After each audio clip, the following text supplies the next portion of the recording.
Getting you ready for game time. Join me, Sal from Behind the Arc Basketball, as I announce play-by-play. Make sure to smash the like and subscribe, because now we're about to go live. Entering the pregame, we now present Sal from Behind the Arc Basketball.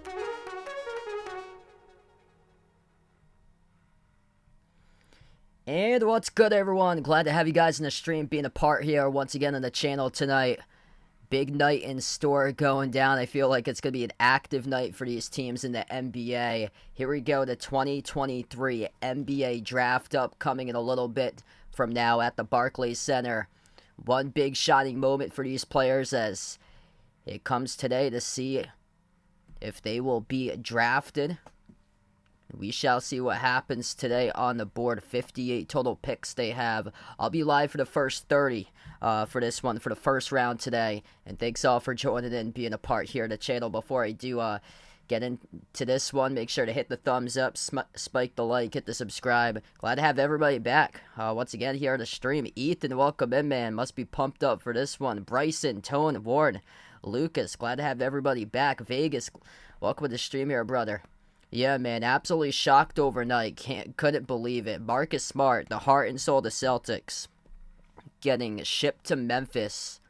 Kristaps Porzingis going from Washington to Boston, and then Tyus Jones going from Memphis to Washington. I mean, man, I couldn't believe it when I saw that this morning. Like, I got mixed feelings about it.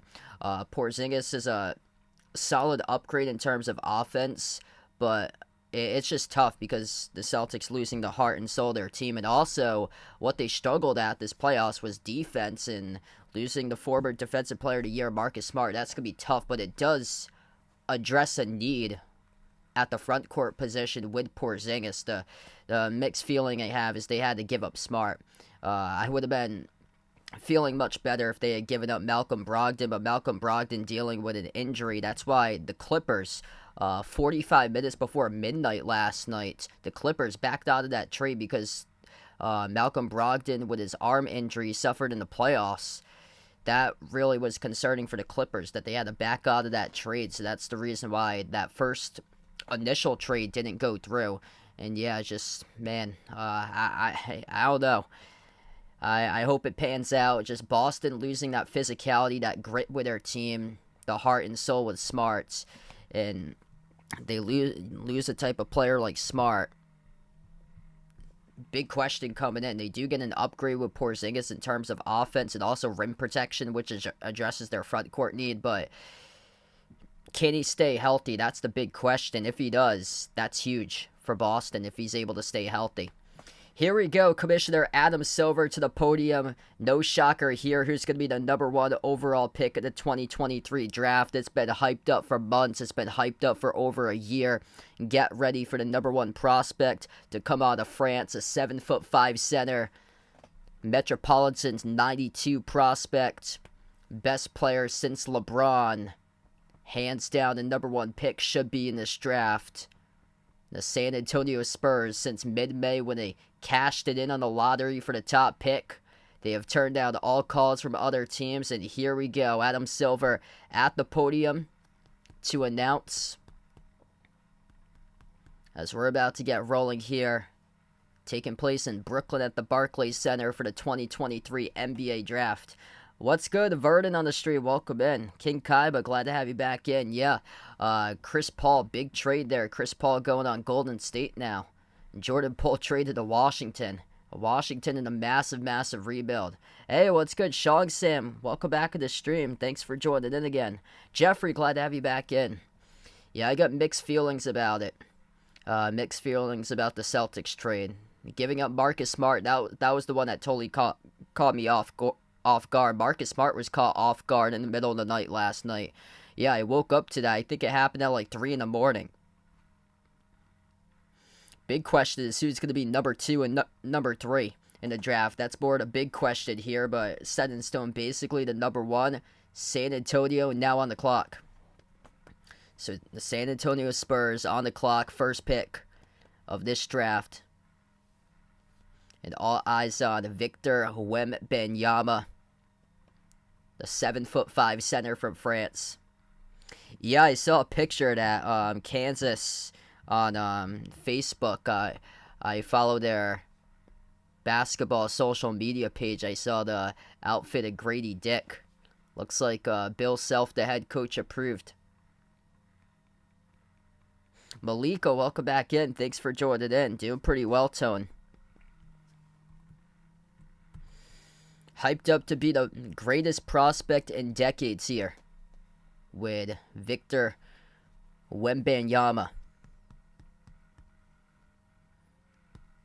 Top hype prospect since LeBron coming out of the draft. Just a human highlight reel. It's basically like you're playing a video game with this dude. 7'5".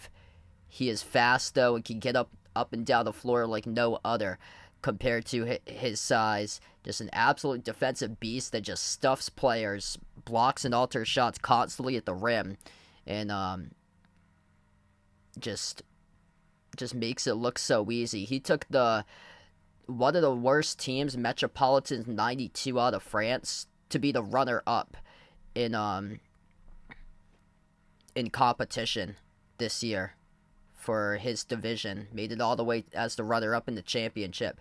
And there's actually 2 projected lottery picks from this draft. So not only Victor Wembanyama, but one of his teammates as well, who's got a late rise in the draft boards. Bilal Coulibaly also played on Metropolitans 92 along with Wembanyama, and he's projected as a late lottery pick for Coulibaly as well. So we could see 2 players drafted from France that played in the same team. Metropolitans 92 with each other tonight, potentially. Hey, what's good? Salman in the stream, welcome in. Yeah, 2 brothers that's twins. I read up about them. Looks like they're going to be going around like the 4, 5, 6, 7 range, most likely, on the draft boards. You got Amen Thompson and an Ausar Thompson. So the 2 Thompson twins, very close on the draft boards to each other. Both of them played for Overtime Elite. So yeah, this is kind of like a different draft because we do have like a mix of players. International, G League, Ignite, Overtime Elite, different areas of basketball that all these players played. So this is really interesting.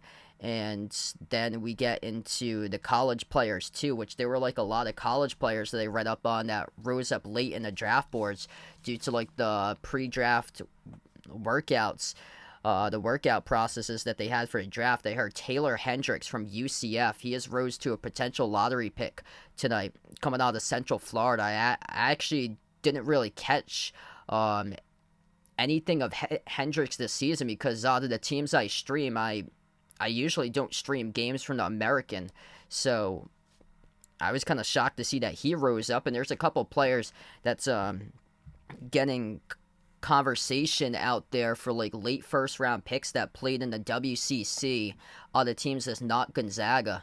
There's one going in the back part of the first round coming from Santa Clara on the draft board with Brandon Pojemski, and then there's another player I think from Pepperdine that's around like late first round pick, early second round pick. So yeah, it's kind of like different in terms of like this draft because some of these players, they did play in the NCAA tournament. That's been some of the players in the lottery that I see that's projected lottery picks. Jarris Walker, the Houston, Anthony Black of the Arkansas, Grady Dick from Kansas, and Jordan Hawkins from UConn. But yeah, this is like a mix of like, this is a pretty good mix compared to like previous drafts or so, I have to say. Yeah, I'm expecting this night to be wild. Gonna have some crazy trades in it.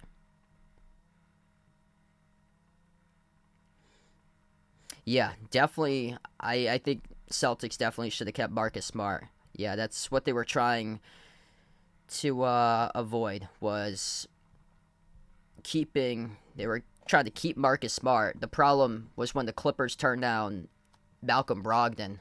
So the Clippers were part of that initial 3-team trade with the Celtics in that trade along with Washington, and the Clippers turned down Malcolm Brogdon as part of that trade. So I guess there were like injury concerns about it. So that's why I don't confirm anything. Like, I don't say it until it actually happens, because people were like, Kristaps Porzingis going to Boston, and then like 45 minutes before midnight, the trade talks were done. They all of a sudden just crumbled because of the Clippers, and then we start to hear Memphis is in on this 3-team deal with the Celtics and the Wizards, and they have to send Marcus Smart out because of it. So yeah, that just the injury concern of Malcolm Brogdon just really dampened what the Celtics wanted to do. It's just too bad. Hey, what's good, Sky? Welcome in. Thanks for joining in. Yeah, hopefully Raptors able to get Case and Wallace tonight for Ethan there. Yeah, I've been seeing a lot of mock drafts. Case and Wallace projected to the Raptors quite a bit. Another one, Jalen Hood-Schifino, I've seen quite a bit too for him. What's good, Bradley in the stream? Steven on the channel, welcome in. Daniel, glad to have you back in. Here we go, number 1 overall pick. We're about to see Wemby Nation right here as it has been announced. And there we go, the number 1 overall pick, the 2023 NBA draft goes to Victor Wembanyama. 7'5", 19 years old, from France.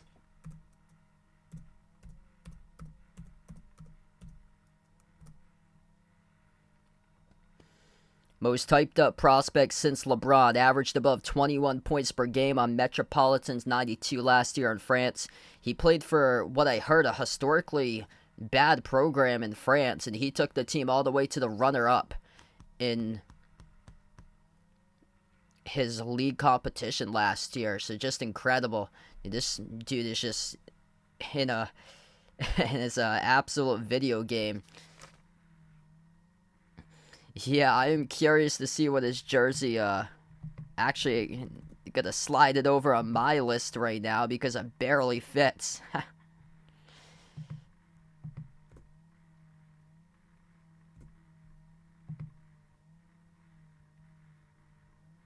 I think that's the biggest name that we're gonna encounter tonight.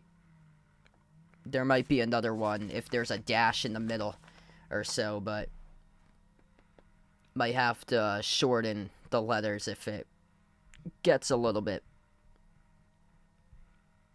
more.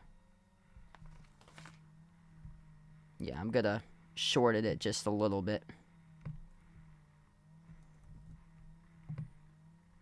There we go.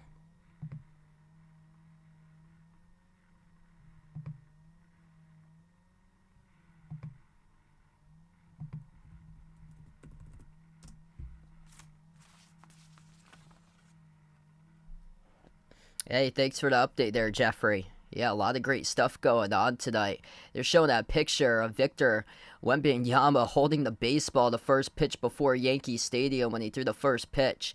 And his fingers go all the way curling over the baseball. That's how big his hands happen to be. It's just a human highlight reel with this dude. Big-time interior scoring presence, can float up shots from three-point range off of 1 foot. His efficiency, that's a key for him in the future, is being a better, efficient scorer. He only shot the ball like low 30% from three-point range for Wemby, but other than that, this dude, an absolute defensive beast, just alters shots left and right, stuffs opponents at the rim, and gets down the court with his size and his speed and can handle the basketball. And there was a replay of him, like a putback that he missed a three-point shot, and he followed up his own miss through traffic between like multiple defenders and threw it down. It's just, this dude is just insane. And he's got the mentality to be like one of the all-time greats someday based on his mentality. Like this dude, all 19 years old, he just sounds mature, he looks mature, taking care of his body, like he knows what it takes to be like the next GOAT of the future for NBA for Wemby. It's just like he's just so high IQ, and you couldn't go for a better fit than San Antonio for that. Whereas like you got a young roster over there for the Spurs, and just hit it right on the nail that the lottery pick goes right to San Antonio. No better place to develop than under Coach Pop in San Antonio. So just a fantastic fit here, I feel like, for Victor Wembanyama.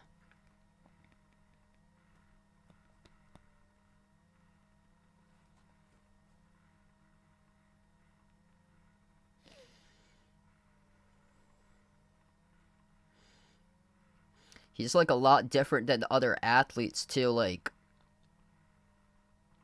I heard he likes like different stuff. Like usually, he likes classical music instead of like rap music. So he's totally different. Like coming from France, like totally different from like the typical American athletes. Hey, what's good, Boulder Vaughn in the street? Welcome in. Yeah, I think Brandon Miller's probably gonna go number 3. This is where the question mark comes: 2 or 3. Scoot Henderson, Brandon Miller. Who's gonna go at 2? And then I've been seeing mock drafts that had some of the other players like even up to like number 3, like Amen Thompson going all the way up to number 3 on some of the mock drafts. But I do think Miller will be in the top 3. Scoot Henderson definitely should be in the top 3 for Scoot Henderson.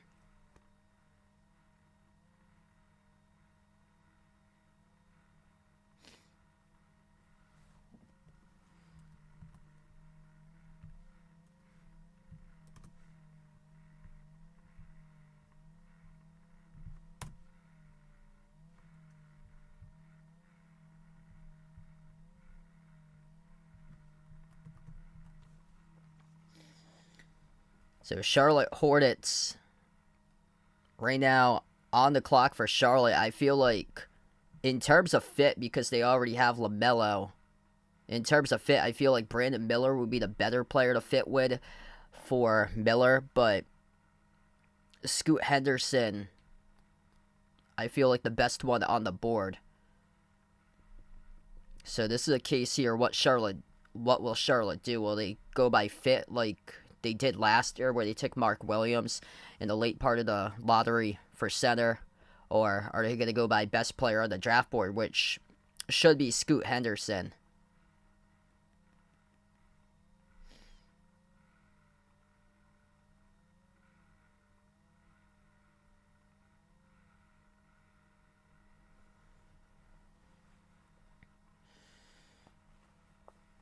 If Scoot Henderson's not taken here, if they go by fit, that means Scoot Henderson would go to Portland, which that's like a steal for Portland if they're able to get Scoot Henderson at number 3, considering Damian Lillard most likely is going to be out of Portland this year, especially if they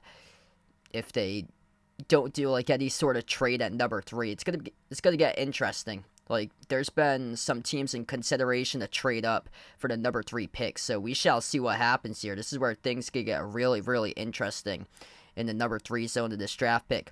Here we go. The number 2 pick goes to Brandon Miller for the Charlotte Hornets.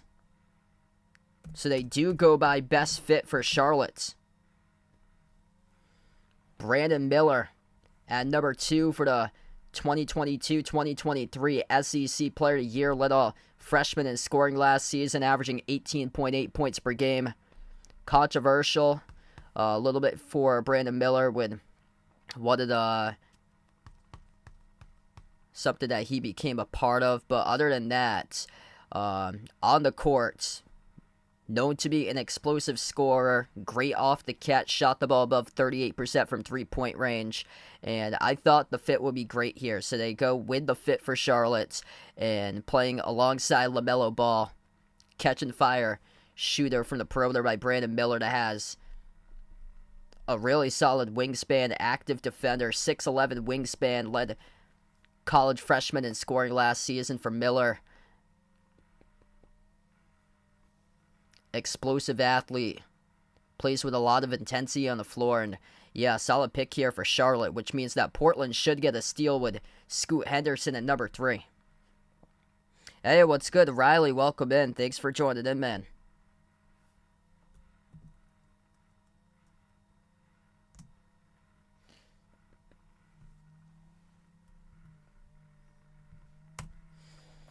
So Scoot Henderson still on the draft board right now as Charlotte goes with fit, and this is where it could really get interesting if teams are going to start to acquire about this number 3 pick. Been a lot of conversation with teams interested in Scoot Henderson leading up to the draft.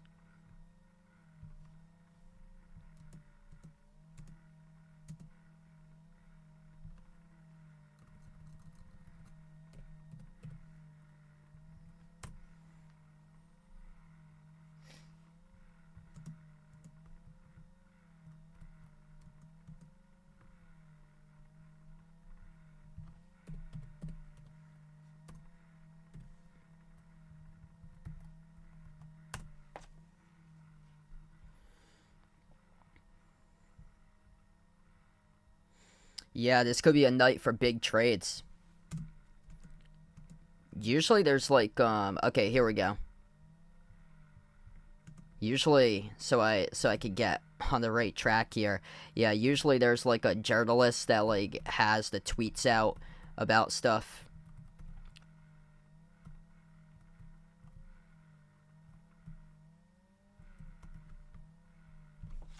So I can get like notified on the on the page as to whether this team is interested in moving up because they might have some information about that or no. But right now, Portland on the clock. Scoot Henderson, best player available. We'll see if they do go that way or if they'll have some big action here. This interesting spot for number 3.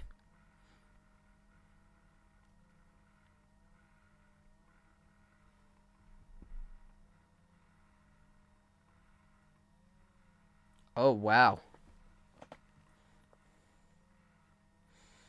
Hawks might offer DeJounte Murray for Pascal Siakam. Wow.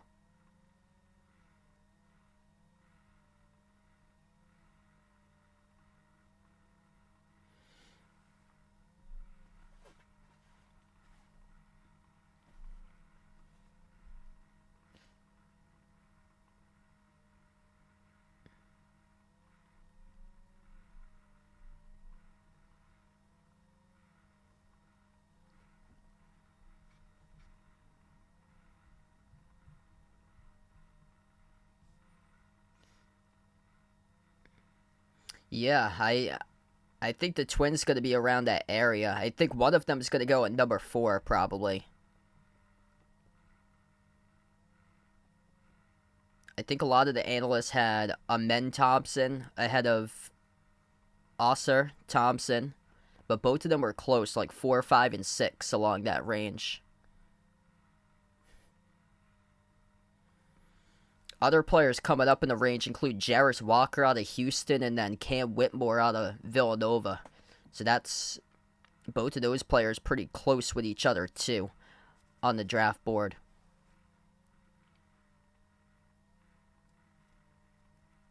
What's good, Jay Ramirez? Welcome back in.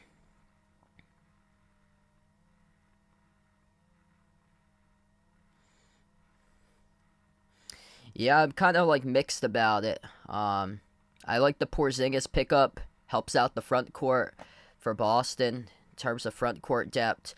Problem is that Marcus Smart was the heart and the soul of the team, and that to me was shocking. Marcus Smart was shocked when he got traded, and yeah, Boston loses a lot of physicality on that edge for them. They do gain rim protection. They're a better scoring team, but they do struggle now with perimeter defense is what was an issue with them in the playoffs. They're going to get better lockdown perimeter players, and they need to get a floor general on the team now. Here we go. Number 3 pick, Portland on the board.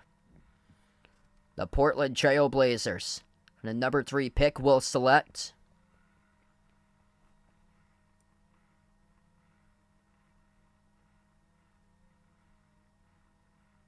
Scoot Henderson. So Scoot Henderson picked up 3rd from G League Ignite at the age of 19.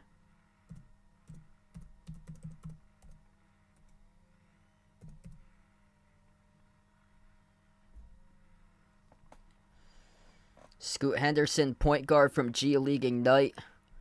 Very likely Damian Lillard's going to leave Portland in this offseason. Needed to get a future point guard for the team and got one with Scoot Henderson. Pretty good steal for Portland that Charlotte took Brandon Miller, which worked well for fit, and Portland goes well for fit right there with a steal. What was regarded as the second best player behind Wembanyama on the draft board actually goes number 3 with Scoot Henderson, and just tremendous fit right here. So they got one of the top athletes in the draft with Scoot Henderson. He was supposed to go to Auburn, but instead took the G League pathway, played in G League Ignite, so already playing against professional athletes before he even made it into the draft against G Leaguers from other teams, players on 2-way contracts. So just a great start here to a young career for Scoot Henderson, that he has been overshadowed in the draft. Thought about going number 2, all the hype with Victor Wembanyama, and any other draft he would be the number 1 pick for Scoot Henderson, but he slides back to number 3. Just a great steal here for Portland to get. What's good, Daniel? Welcome to the stream. Thanks for joining in, man.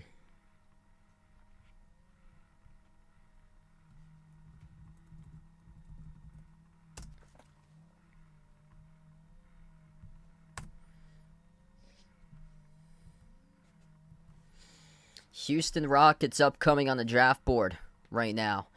Next projected draft prospect, according to ESPN, for the best available, Amen Thompson. He's been projected 4th by a lot of teams, and he also addresses a need for Houston, considering their point guard play. Amen Thompson, 6'6" guard from Overtime Elite. Thought as he's been scouted out as a great ball handler, solid passer for him, high upside player, extremely athletic. So he's in that bunch for players around like the 4 area on the draft board. His twin brother, Ausar Thompson, in that area as well. So both of them played for Overtime Elite with Amen Thompson and Ausar Thompson. So they could go back to back at 4 and 5. We'll see what happens here with a pick by Houston upcoming. But yeah, Houston, in terms of their team, because Kevin, I think they're looking for like a replacement at point guard to replace Kevin Porter Jr. So they got like a lot of salary. I think they have like the most salary that can be used out of any team in the offseason, that they can go out and get like a superstar type player for moving pieces prior to this year for Houston. Yeah, looks like Dame's definitely going to leave. So he's on his way out of Portland. He's going to a contender. I would not be shocked if it's Miami that he goes to for Damian Lillard.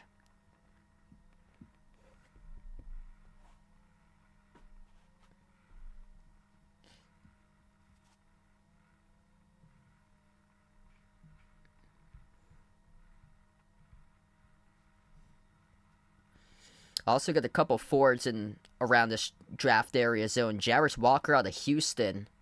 Physical defender. Really, really good rebounder with a 7'2" wingspan. And then Cam Whitmore from Villanova. A small forward, athletic wing, explosive type of athlete. So they got some choices here for Houston to make. Also, Jarris Walker, he was a little bit behind in the draft board, behind the 2 Thompson brothers. Walker on mock drafts was projected either from 5 to 8 in that zone, more so 5 and 7 around that area. But they could go with a hometown player. Played for the Houston Cougars last season with Jarris Walker, so that's another option that they could go to if they're looking for interior defense for Houston. in that case instead of point guard play. So, yeah, this is a big pickup right here because they do have choices upcoming for the Houston Rockets. And then also, like, because both of the Thompson brothers play the Overtime Elite, so it's a little bit different competition compared to, like, what they played. So that'll be interesting, too, to see.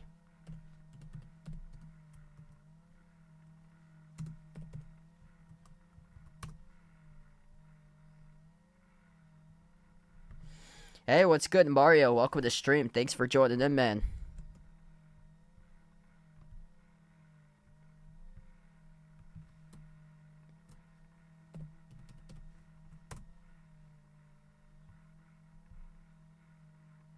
Yeah, Overtime Elite's like brand new. It kicked off 2021 is when it was founded. So it was founded after the start to the pandemic. So recently new with Overtime Elite because the rise of these teams lately, like the G League pathway with G League Ignite, and then now with Overtime Elite.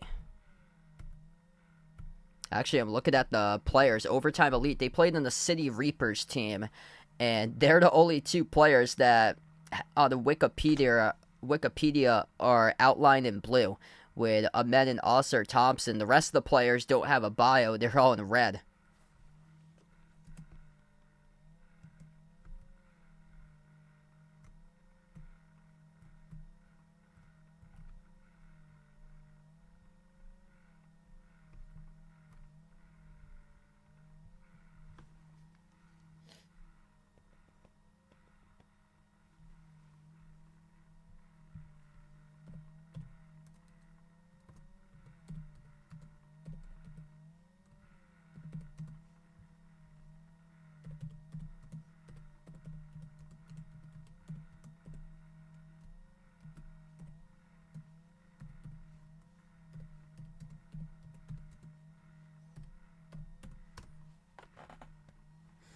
Yeah, it's only happened a couple times.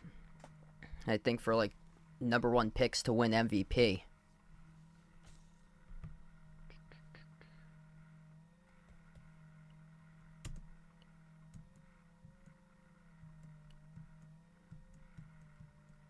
Yeah, I think it was LeBron the last time. I'm just double checking here. Rose did win it. So Rose did win it in 2011. So yeah, Derrick Rose in 2011 won it. And then, yep, LeBron. Hey, that sounds good there for Mario. Houston Rockets select Amen Thompson, 2023 Overtime Elite Champion. He had a game-winning shot in a championship game for Overtime Elite.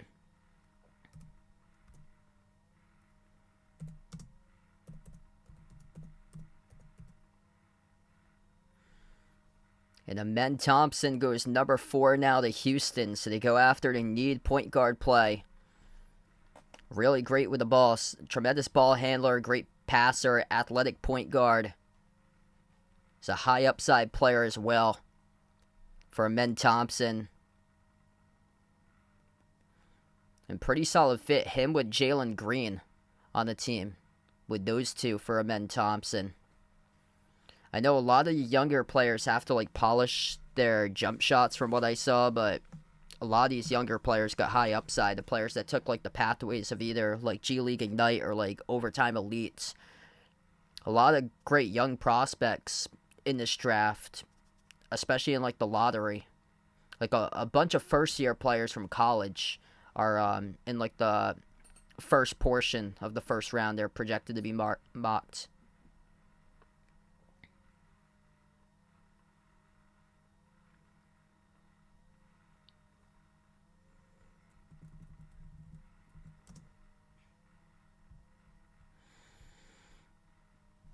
All right, so here comes up the Pistons.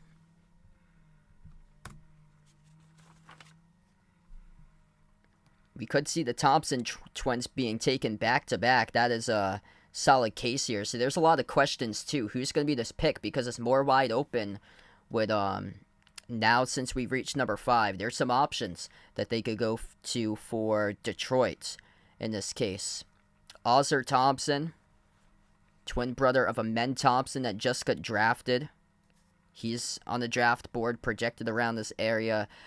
Cam Whitmore and Jarvis Walker, those two players. It's going to be interesting to see who will go first between those two.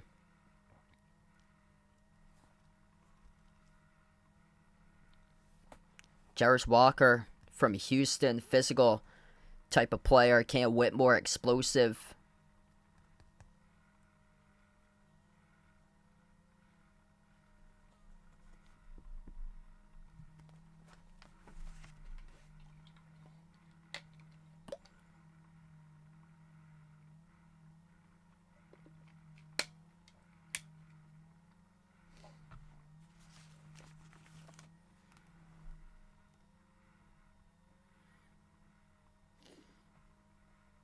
So far, we've got through 4 picks.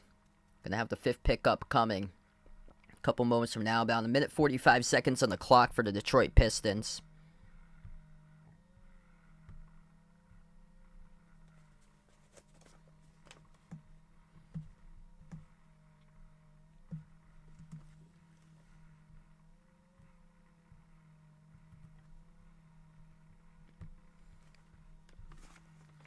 So I believe those would be the first 2 twins to be picked in the first round of the draft ever, or in the lottery, from what I was reading up.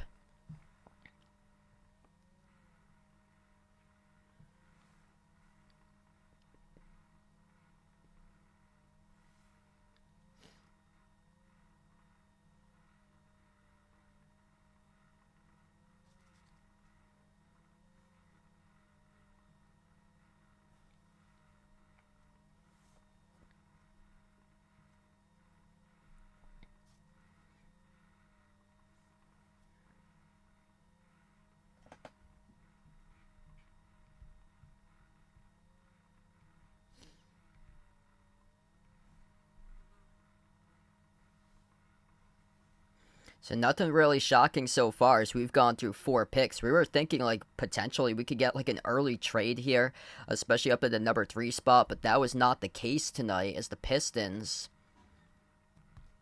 with their pick is in. So they have just chosen their pick. We're just waiting for confirmation who it will be, whether it will be Ausar Thompson, as right now the screen focuses on him, the twin brother of Amen Thompson, who just got drafted by Houston.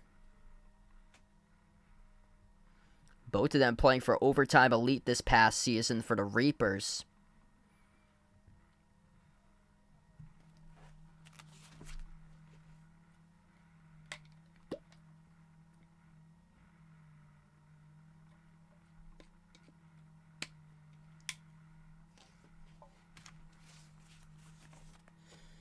All solid pickups so far. Everybody's been hitting the spot in their draft picks so far, addressing the team needs and going for the team needs. So all these teams got a clear, really just clear mind of what their plan is for this upcoming season.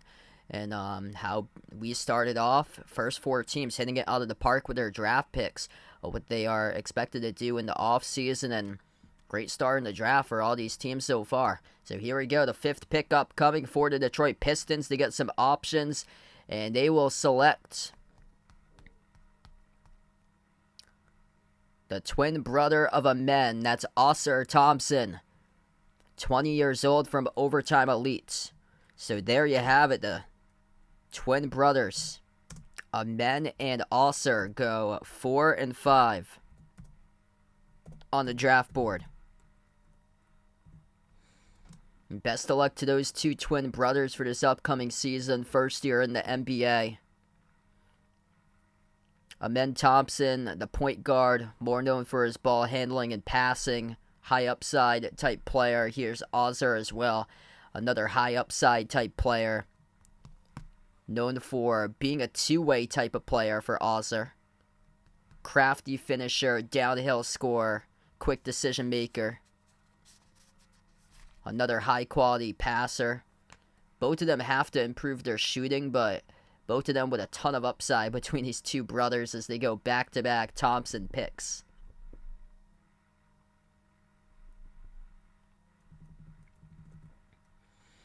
Orlando Magic this season, bottom of the NBA in scoring. Cam Whitmore. Potentially, he could be a part of the future for the Magic. Athletic type of player, averaged around 12 points per game when he was healthy for Villanova this past season. Jarace Walker, if they look to go the defensive route for Walker, he's one of the best defenders in this draft.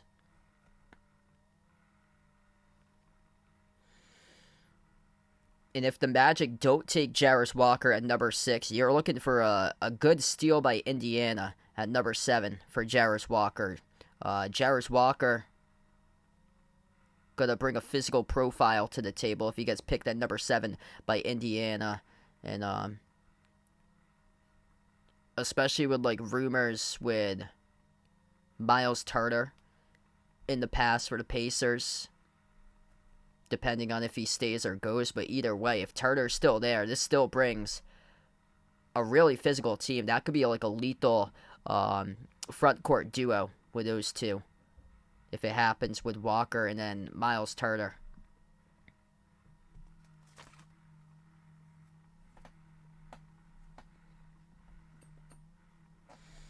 Yeah, let me check up on that. College World Series going on as well.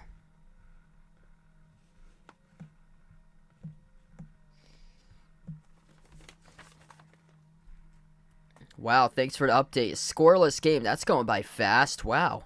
0-0. Bottom of the 7th inning. Or top. I got the top of the 7th inning right now on the graphic for ESPN, unless they're switching innings right now. But yeah, that could very well go to extra innings there. That's a pitcher's duel right now. All those games have been great. There's been like no blowouts in the College World Series.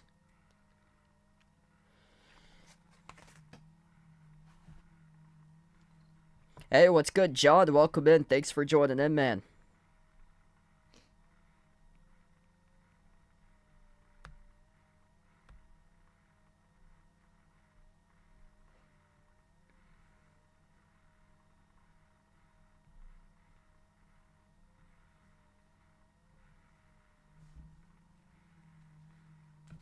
Hey, New Life Empire, welcome in. Looks like the pick's in for the Orlando Magic, upcoming at number 6.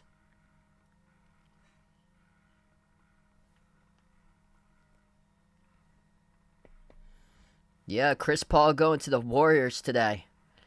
And Jordan Poole getting shipped out, going to Washington. Washington's under a massive haul.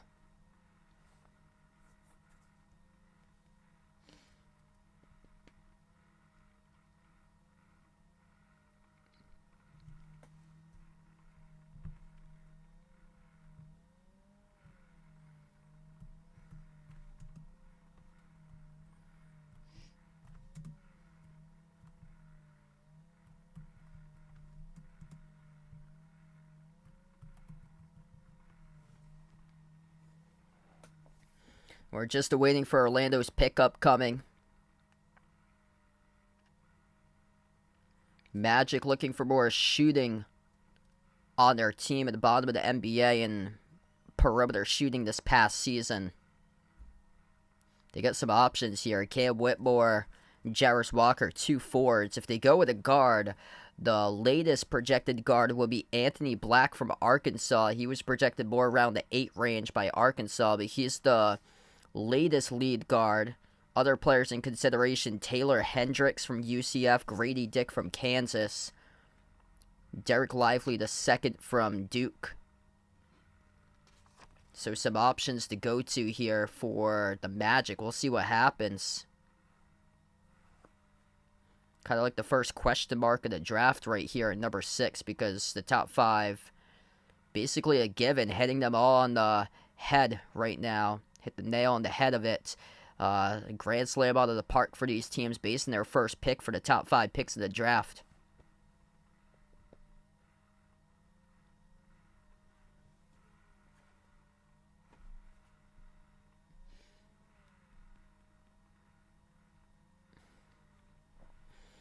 All draft picks getting interviewed on a big blue comfy couch tonight for their ESPN interview.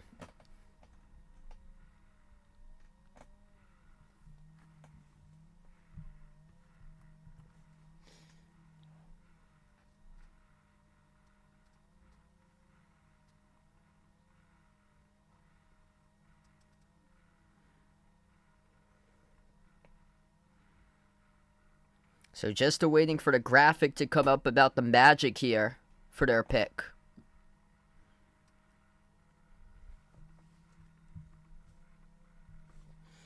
Raptors upcoming at number 13. I'm thinking that they're going to go with a guard in this case for the Raptors, because I think Fred VanVleet, he's going to be out of Toronto, so probably going to look for a new point guard in the team. I like Cason Wallace, because I know Ethan earlier was talking about Cason Wallace's favor. Really like Cason Wallace at Kentucky this past season. Another player that could be of interest could be Jalen Hood-Schifino from Indiana.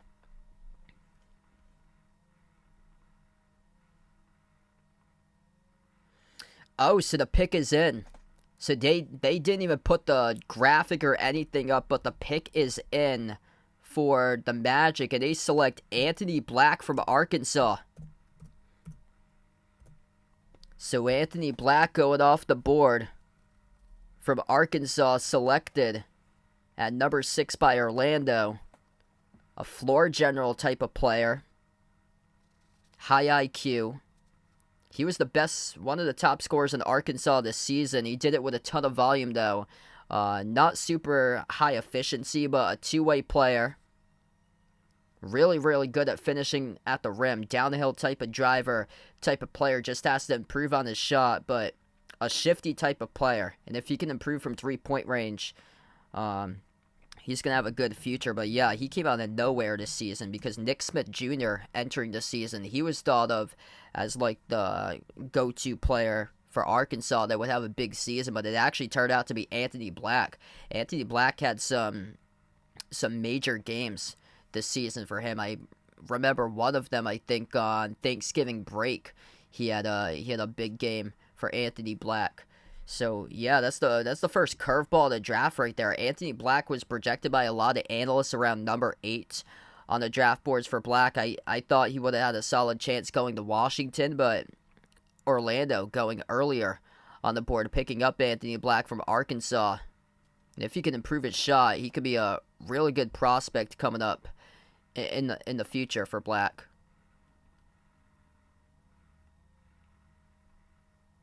Wow, ESPN spent a ton of time on the Twins.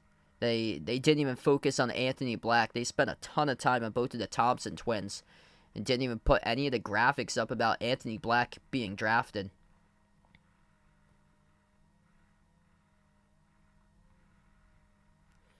And the Pacers, their pick is in. Wow. They go with Bilal Coulibaly at number 7 from France.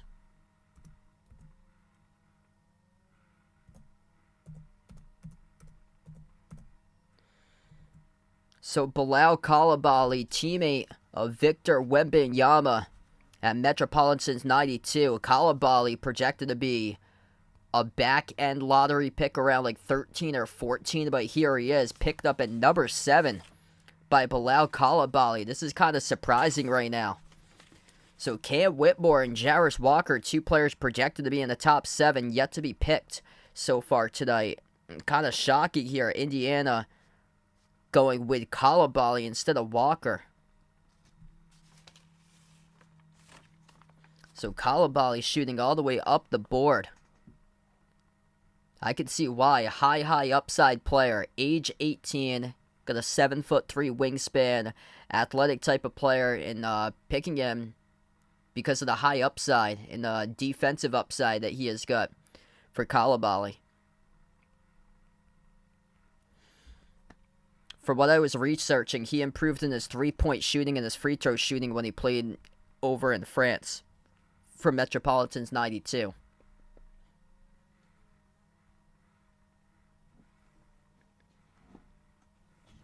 Yeah, the Anthony Black pick, some of the recent like guards that they have on their team, they're probably gonna ship out.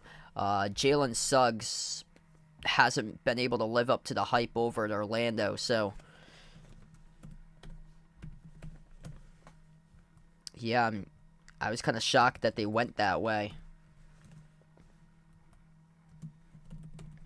Even shocking that Cam Whitmore right now and Jarace Walker are both still on the board.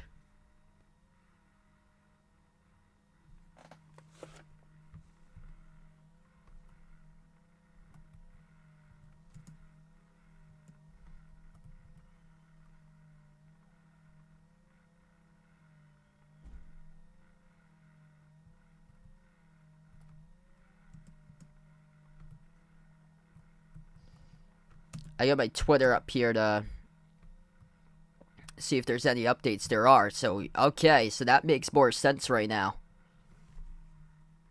So let me flip that.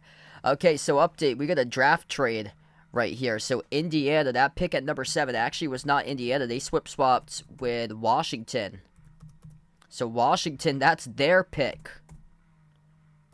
Wow, so yeah, that explains that. Washington's going on a full rebuild for Washington. They go with one of the youngest players in the draft, high upside. Oh yeah, that explains it.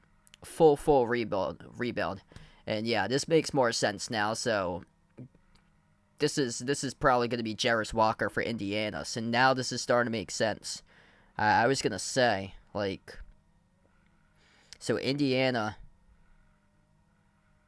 is selecting, okay, Indiana's going to select Jarace Walker at number 8. Washington sending 2 second-round picks to the Pacers to move up to get Bilal Coulibaly.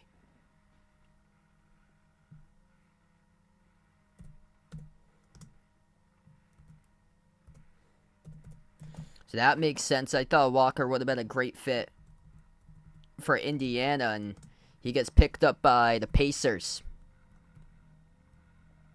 So Indiana selected Jarace Walker at number 8.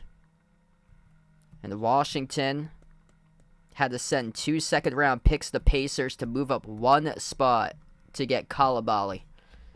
And hopefully that pans out for them.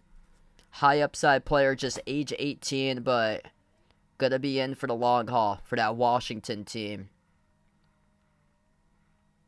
The patience for that Washington squad, it better pay off because they're going on a full mode rebuild.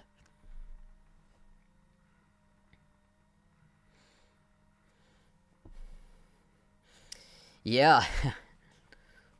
Getting Bradley Beal a couple nights ago. Phoenix got a big 3. Now just going to have to build depth in the offseason for Phoenix. If they build depth, they're looking really dangerous.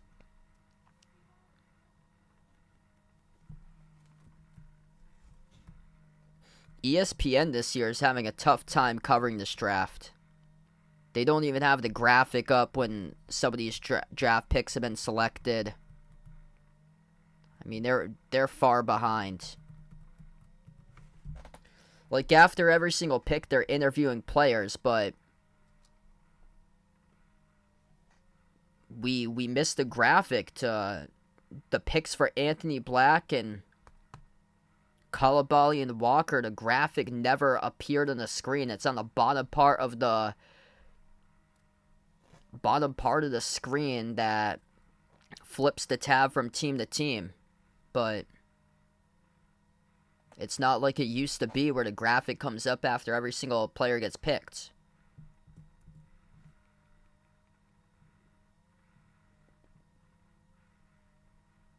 Hey, what's good? Vladrak, welcome to the stream. Thanks for joining in. Glad to have you back in. I hope all is going well, man.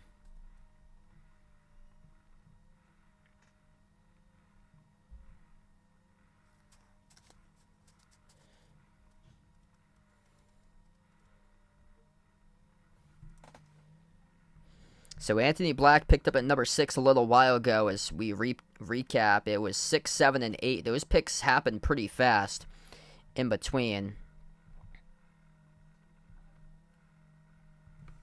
Yeah, it makes sense right now. So they got point guards in their team, but taking Anthony Black because they got players that they can ship out for the Magic. That's the thing. They got Cole Anthony, Markelle Fultz, Jalen Suggs. They got players that have underachieved throughout their career. So bringing in a young player like Anthony Black, which he was a floor general at Arkansas this past season, pairing it up with Paulo Banchero, pairing it up. That's actually a pretty solid get because they do have leverage to move with their guards on the roster. That's actually some pretty good thinking about the Magic for them because they were pretty much loaded in their front court for that team, and the players that play in the backcourt, they needed to strengthen the backcourt, get some more floor generals on the team, and yeah, that's a good one to start right there. So Bilal Coulibaly, now they get the graphic up, picked up number 7 by Indiana.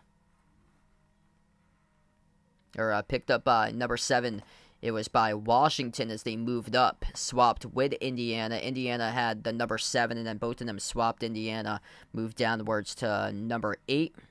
Indiana selected Jarace Walker. Really solid pickup they got. Physical defender, solid rebounder.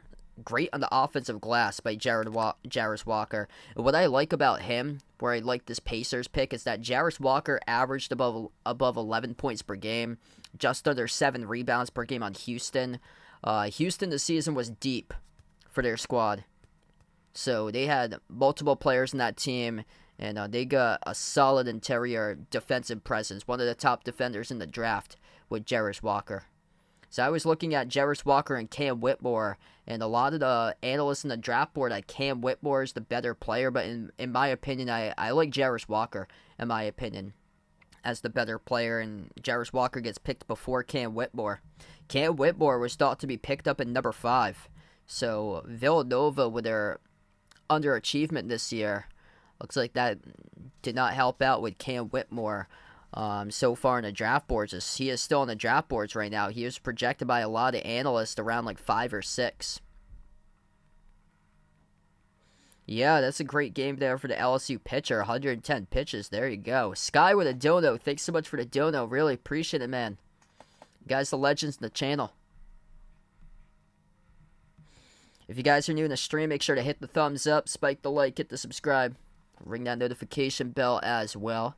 Stay notified here for future live streams, and appreciate all for joining in tonight, being a part here of the channel. Utah Jazz still on the clock. They're taking the entire clock to go through this pick. They get a lot of options for Utah. Cam Whitmore, obviously the top pick on the draft board still remaining right now. Taylor Hendricks around this area. I saw a lot of Taylor Hendricks projected to Utah at number 9, so we'll see if that happens with Danny Ainge, if he does go that way with Taylor Hendricks. But he is an interesting prospect for Taylor Hendricks. He just completely shot up the draft boards like out of nowhere for Taylor Hendricks.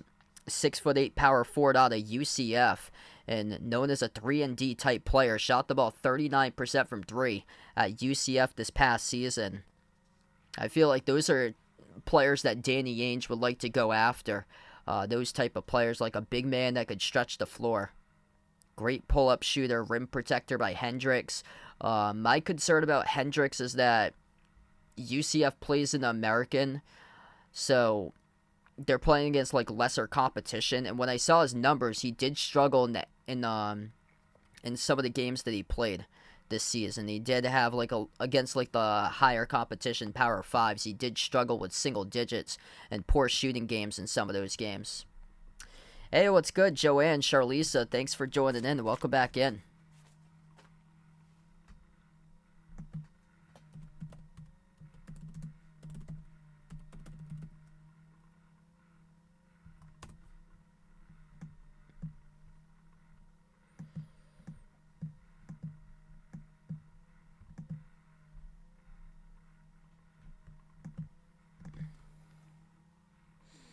Yeah, things going pretty well today.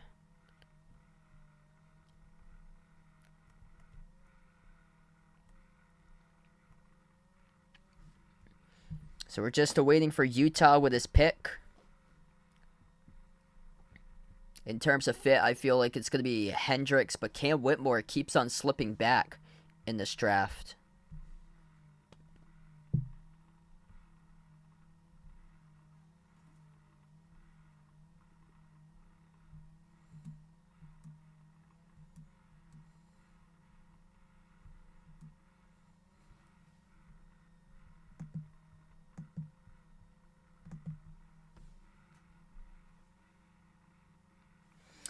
Yeah, hopefully not.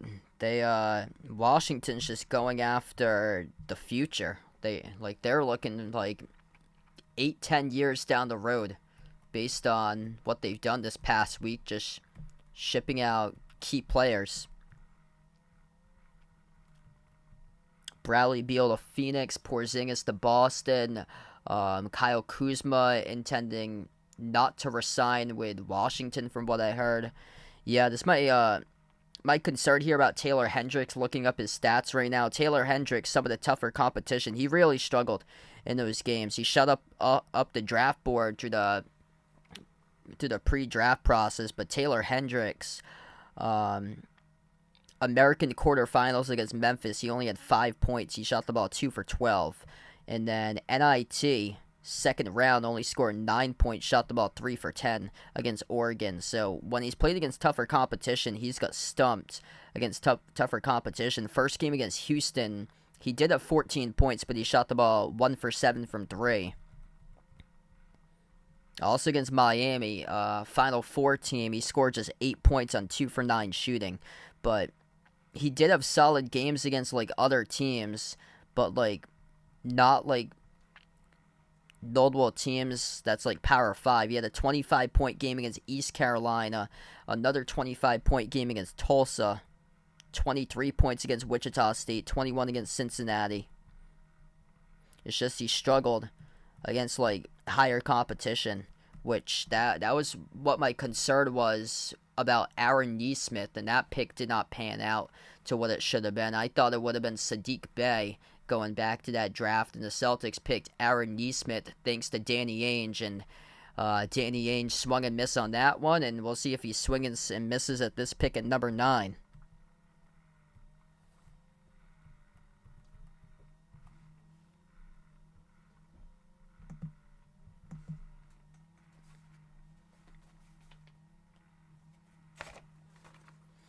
And it is Taylor Hendricks. So Utah does take Taylor Hendricks from Central Florida as the number 9 pick. So best of luck there to Danny Ainge. Hopefully not another Aaron Nesmith for him.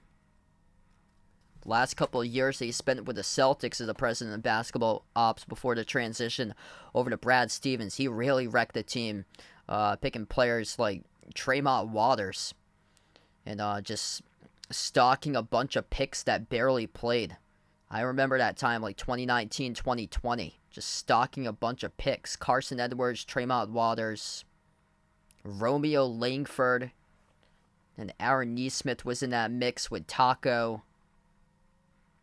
Grant Williams was part of that 2019 draft, like the lone guy that actually was retained and got minutes. But yeah, best of luck to that out in Utah, picking Taylor Hendricks at number 9. Cam Whitmore is still on the board right now for Dallas. They got options. Dallas, one of the worst defenses, second part of the season. Their interior defense needs some serious help for the Mavs. Watch for Derek Lively the second in this situation if he goes to number 10 for Dallas. Derek Lively, an absolute machine on the defensive side of the floor. 7'1" center out of Duke, an elite shot blocker, big-time defensive presence. Dallas has enough scoring in the team. It's got a 7'7" wingspan, rim protection, interior D, athletic finisher at the rim, lob threats. Just has to improve his offensive game for Lively. That's the thing. He's very raw offensively. And then you get into another key if they don't want to address defense and want to go offense, thinking that maybe they'll lose Kyrie in the offseason and need a player to get some buckets. trying to get a player from the outside, or so maybe they lose one of their key shooters, like a Maxi Kleber or something, or a Tim Hardaway Jr., then you could look to Grady Dick. Grady Dick, 6'6" wing from Kansas.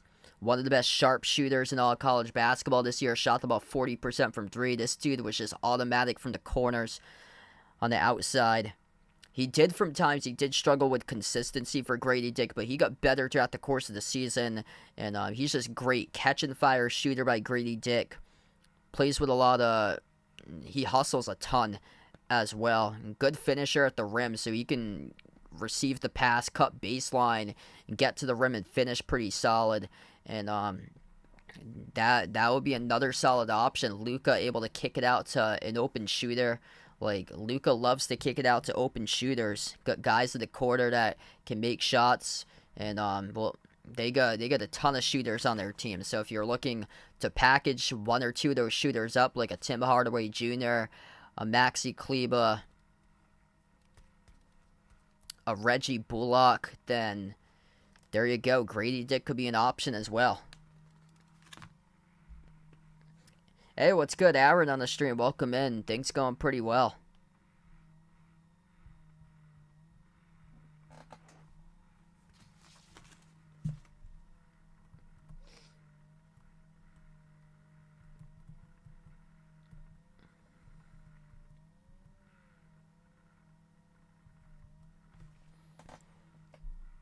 Oh, we got a trade.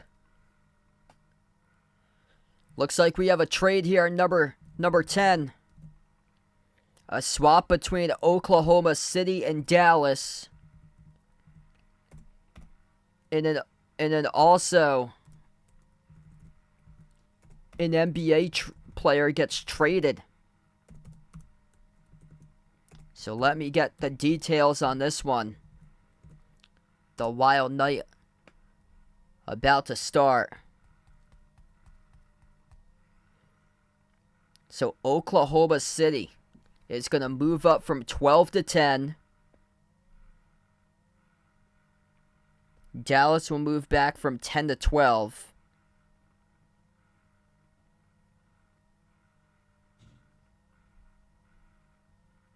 It looks like Dallas is trading Davis Bertans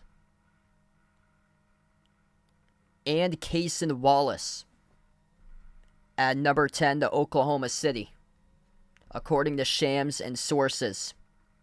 So Shams tweeting that out. So looks like this pick will be Cason Wallace. Just going to have to confirm it.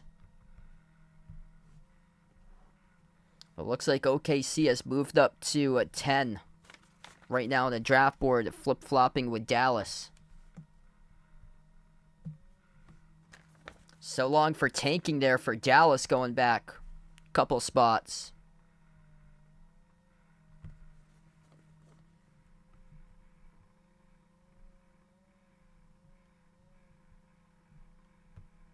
That's the first trade in the night in terms of NBA caliber players being traded. Yep, Woj has got it.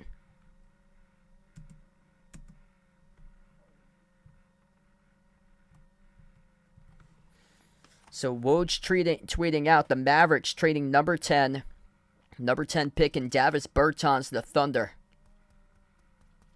for number 10. Sources telling ESPN. So there's one shooter that is now off the team that Luka can kick out to. So Dallas moving back a couple spots. We'll see if Grady Dick is in the conversation for that now,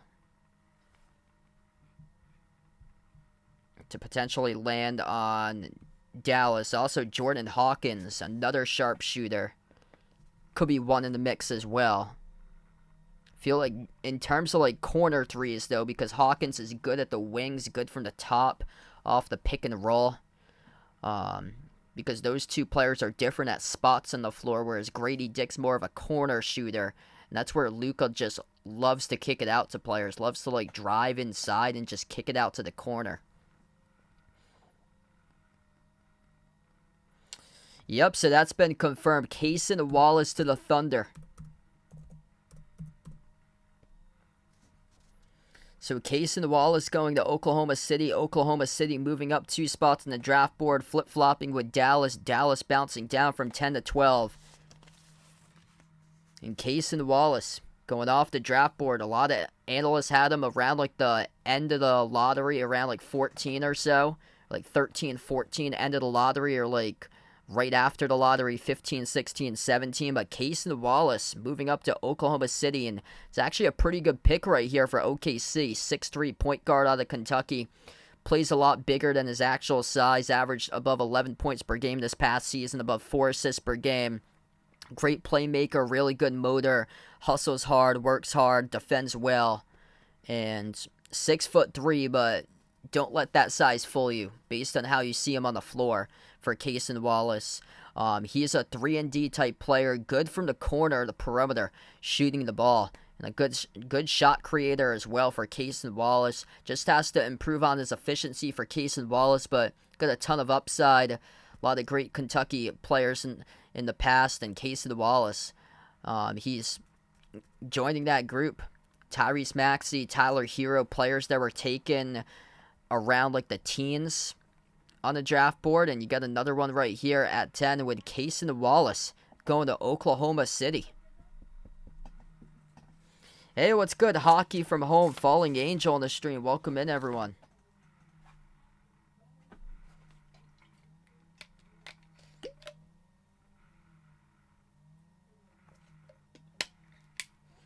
This is actually a really good draft so far. If you guys are new in the channel, hit the thumbs up, spike the like, hit the subscribe. Ring that notification bell as well if you guys would like to be notified for future live streams here. I'm going to do the first 30 picks tonight, so all the picks in the first round. Usually the second round goes extremely late, so I'm just going to do the first 30 picks tonight because after like number 30, we kind of like doze off in the past here on the channel, and it just drags on throughout the course of the night, so I'm just going to do the first round tonight. Yeah, Davis Bertans no longer with Dallas, so he got traded over to the Thunder.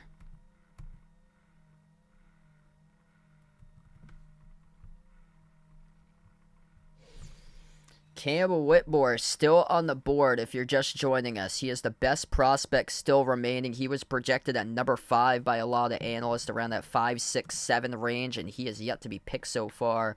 Orlando just picked at number 6. They picked up Anthony Black. We'll see if they do go with Campbell Whitmore here, which is, he's the best available player on the board. But if the Magic need shooting, then Grady Dick, Magic at the bottom of the NBA this season, and perimeter shooting, and Grady Dick, the opportunity to knock down shots and be taken before Dallas can get a hold of Grady Dick. Hey, what's good, Joe? Welcome in. Thanks for joining in.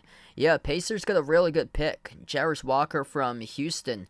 The Houston Cougars, they got really solid defender. One of the top defenders in this draft. So yeah, you should be excited about that. Jarris Walker, physical player that they've got. Yeah, I was stunned with a trade today that Boston made, trading away Marcus Smart. Just unfortunate that it had to be Smart. Looked like Brad Stevens was going to do it again, shipping out Malcolm Brogdon to the Clippers yesterday, but that trade folded, and then Memphis got on the deal, and then the Celtics picked up Porzingis but had to send away Smart.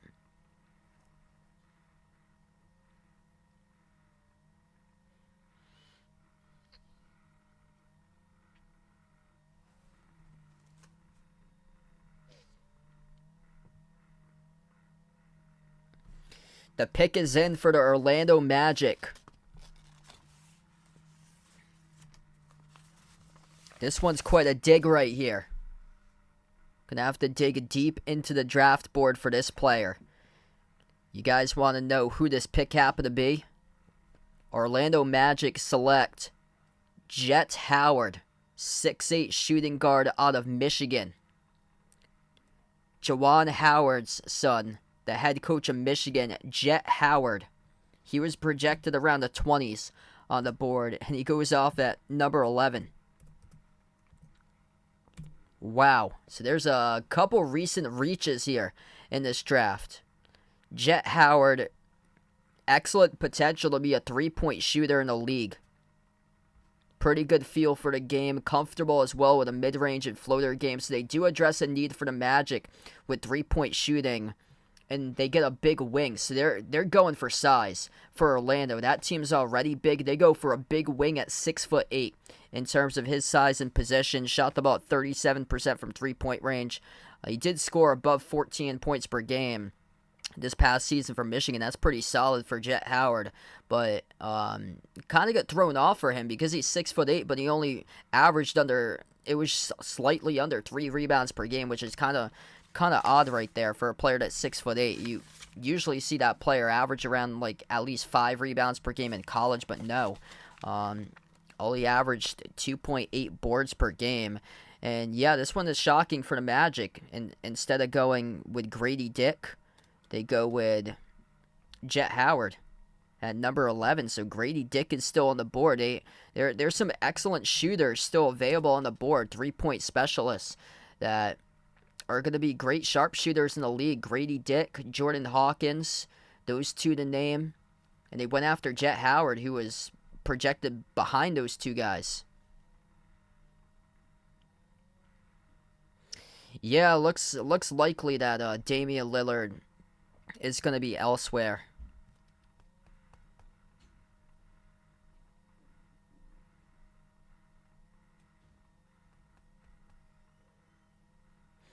So right now it's just Jett Howard. He's the only player that's been drafted. So one player from Michigan. So he was the first Big Ten player to be drafted. So we got 3 players from the SEC. So we got Brandon Miller, Anthony Black, and then Cason Wallace, all in the top 10 of the draft, picked from the SEC, Alabama, Arkansas, Kentucky. And then, yeah, it's been a mix. 2 from France with the Metropolitans 92, Wembanyama, and then his teammate Coulibaly. Jarris Walker from Houston, the American. Now the Big 12, though. Houston going to the Big 12 now for sports. And then 2 from Overtime Elite, the Twins, Osser and Amen Thompson, Scoot Henderson from G League Ignite. Yeah, it's been a great mix in this draft. And then another from the American, Taylor Hendricks from UCF.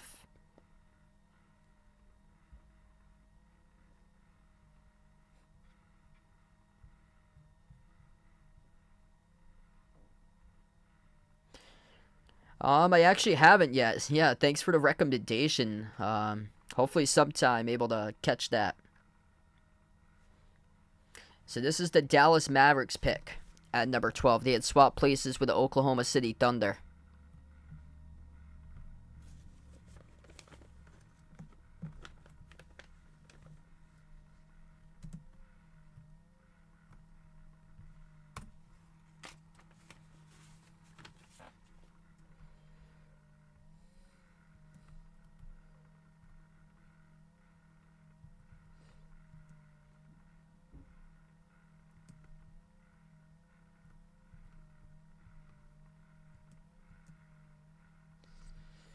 Dallas needs some big-time interior help for their defense. So I was talking about it before. They can go 2 ways here. If they want to address defense, you're looking at a really, really good interior defender with Derek Lively. Alters the game a ton at the rim with Lively. But if you're looking to go shooting, since you lost Bertans and need another shooter for Luka to kick out to, that's where you could go Grady Dick in this scenario for Dallas. So they got some options here for this team. And then Toronto is coming up after Dallas at 13. That's where things get interesting because Cason Wallace, already 1 point guard off the board that Toronto could have been in play with. And then it gets to the point that most likely Fred VanVleet's going to be off the team, moved in the offseason. Got to look at another point guard for Toronto in the future, and that's where potentially Jalen Hood-Schifino could come in from Indiana. He could be in that mix. Not many lead guards remaining, though, at this part of the draft. So that's the thing. All of them have got taken so far. Actually, it's this part of the draft not really guard heavy. There's a lot of like power forwards coming up, I think, in this part of the draft. Hey, what's good? Cap fan in the stream. Welcome in. Yeah, they went after a point guard with Anthony Black, so he's more of a floor general. And then the other player, they got Jet Howard. He's a bigger guard, like more like a wing, projects to be like either like shooting guard or small forward. And he's one that can shoot the 3-ball really well. He's got 3-point shooting potential. So they went after playmaking, and then they went after 3-point shooting potential.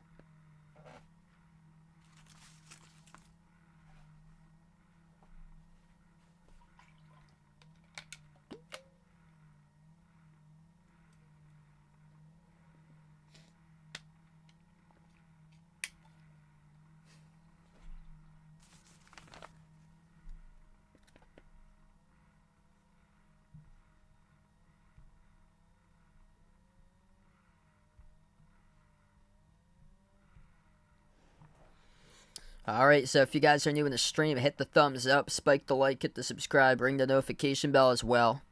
Just waiting here for pick number 12 of the draft with the Dallas Mavericks upcoming.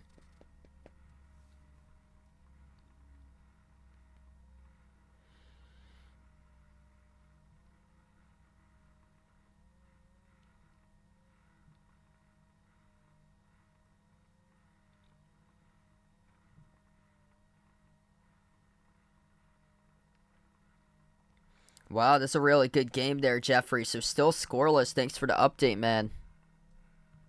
Going into the 9th inning, looks like only 5 combined hits. I just saw the box score of it. So Dallas initially was on the board to pick at number 10, and then Dallas traded with Oklahoma City. Dallas sent away Davis Bertans to OKC. Oklahoma City picked up Cason Wallace for their pick at number 10. Yeah, Duke goes into next season one of the top teams. So Kansas and Duke, they're going to be stacked next year.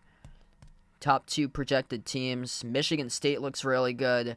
Both of those teams, like all 3 of those teams, Kansas, Duke, Michigan State, going into the Champions Classic, they could be ranked, honestly. They could be ranked 1, 2, 3 going into the Champions Classic. In my honest opinion, I would have Michigan State in. They should be in the top 3 because Marquette brings back a lot of their players, and Marquette is getting a lot of praise for being like a top 5 team. So a lot of analysts have Marquette as a top 5 team in the preseason, and Michigan State beat Marquette in the tournament.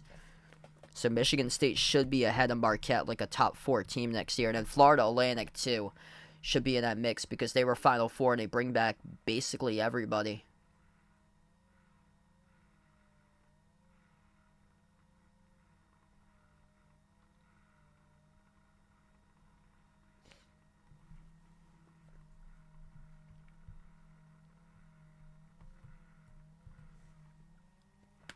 All right, we got the pick here by Dallas. Dallas going for Dereck Lively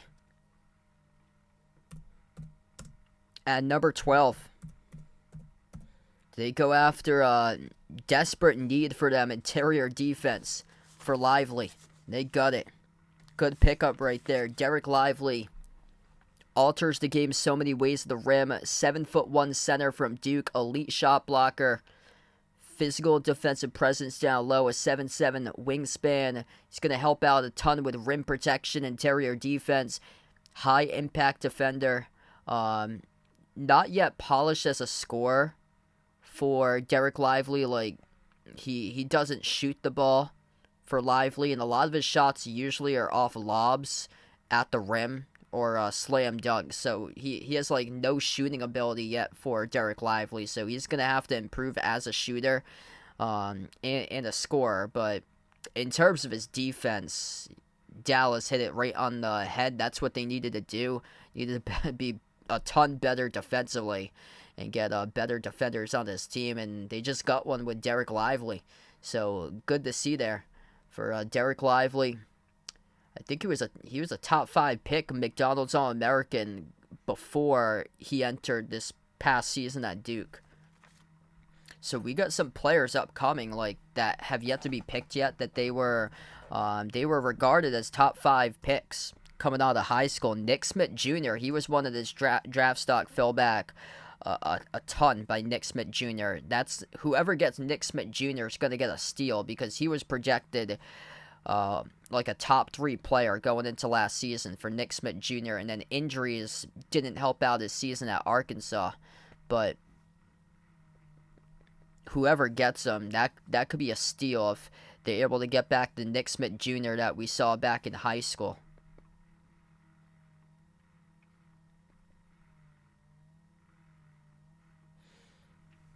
Yeah, Illinois should be pretty solid next year. They probably going to be a tournament team for them. So I think they're in the back half of the top 25 for Illinois, for what I've seen a lot. I haven't like dug in a lot to like a lot of the conferences just yet, but for what I've seen, I've come up with like four teams in my opinion that look like runaways so far this year, but a lot of them are going to close the gap.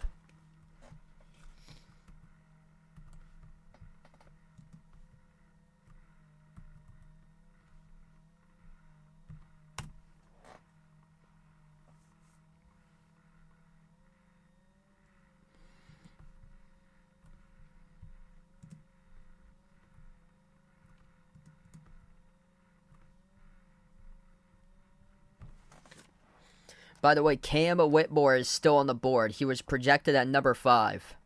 I mean, this is getting outrageous at this point. Cam Whitmore is still on the board, looking like Bol Bol from 2019, where Bol Bol was projected at 14, and then the Nuggets picked him up in the 40s.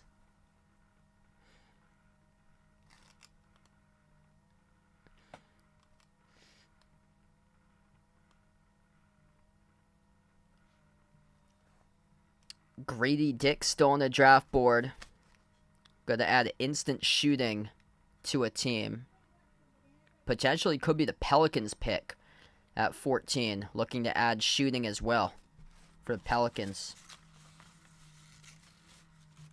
I feel like for the Raptors, they have to add playmaking with Fred VanVleet most likely heading elsewhere in the offseason. So Jalen Hood-Schifino still on the draft board, one of the top point guards out there still remaining on the draft board. He could be a possibility. A lot of shooters remain, though, on the draft board. They got like a lot of sharp shooting players.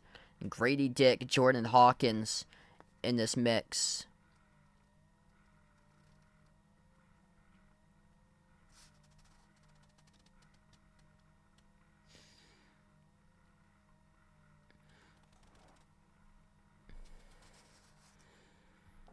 Yeah, that would be a big shock if he goes back to 25.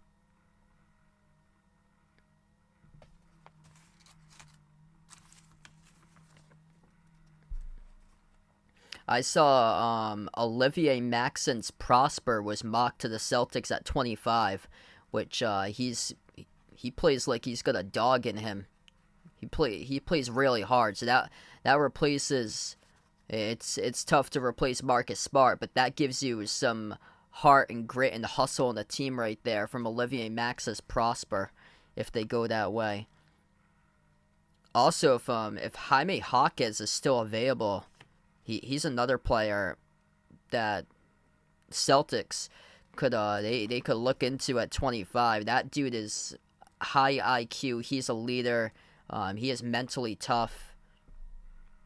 He's got all the fundamentals, and he is one of the older players in the draft for Jaime Jaquez, but he's somebody that's well polished and knows his game.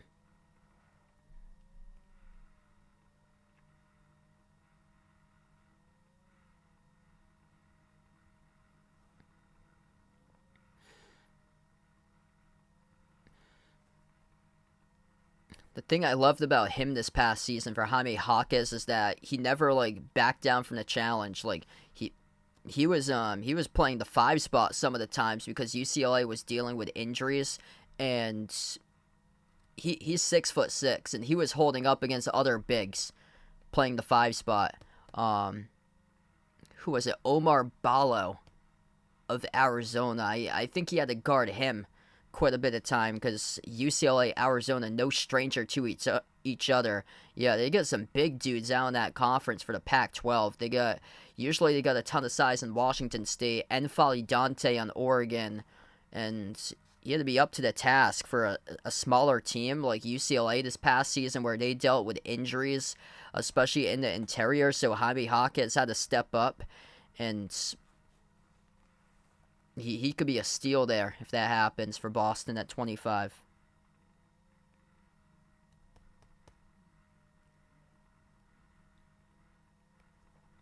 Yeah, that's a good question there, Cat fan. Um,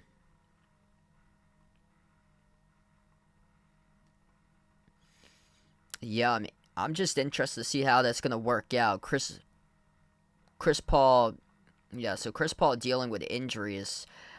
He might like get a decrease in minutes for him. Bavley, welcome in. Thanks for joining in.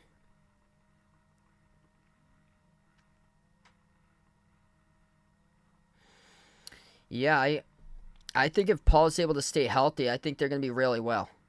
So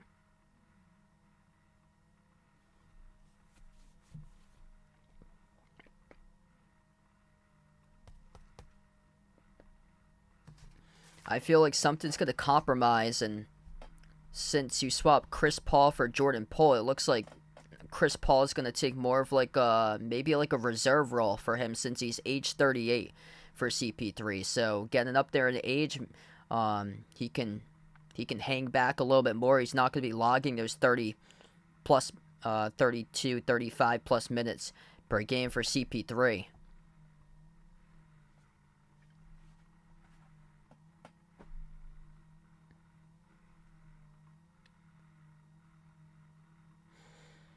So Toronto on the board as they go with Grady Dick.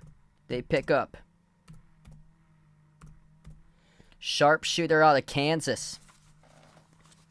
They go after one of the top shooters in the draft for Grady Dick. So Ethan hyped up about the pick right there. Really needed perimeter shooting on the Raptors this season, as a lot of their key guys struggle from the outside, and a 6'6" wing from Kansas. Sharp shooting. Great finisher at the rim, too, and great pick right there for the Raptors. Go after Grady Dick.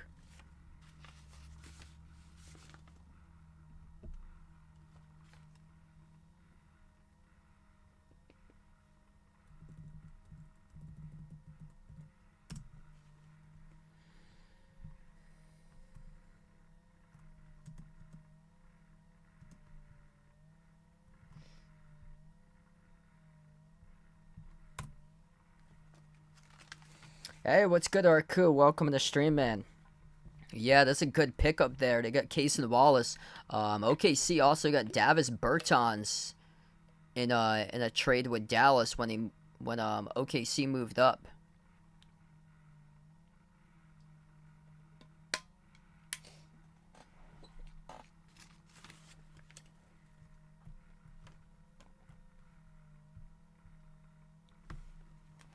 Yes, yeah, surprising that Hawkins hasn't gone yet.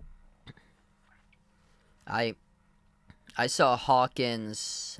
I think he was mocked around like 14, like the last pick of the lottery for Hawkins. So this is where he could potentially go to for the Pelicans. Pelicans could undergo some movement in the offseason though, like Zion. It doesn't even seem like Zion's even bought in for the Pelicans like anymore. Like JJ Redick, I think it was like a couple years ago, called him a detached teammate for Zion, and just the news coming out on Zion just keeps on getting worse and worse. With the when the news said earlier in the week by his ex girlfriend, it's just, man, it's gonna be tough to get Zion back back to usual for him.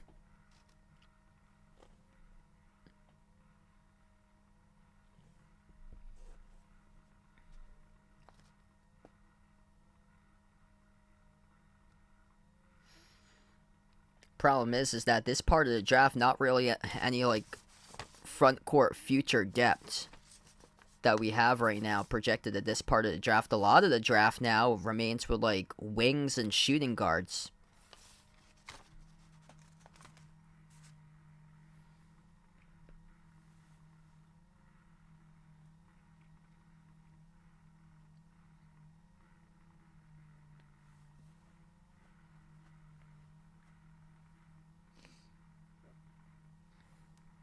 Hey, there you go. College baseball extra innings for Jeffrey. Wow, top of the 10th.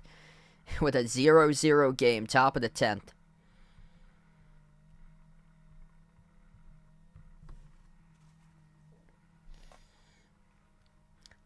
Jalen Hood-Schifino, he is still on the draft board too. Point guard from Indiana, so he's in the draft board. Cam Whitmore sliding all the way back.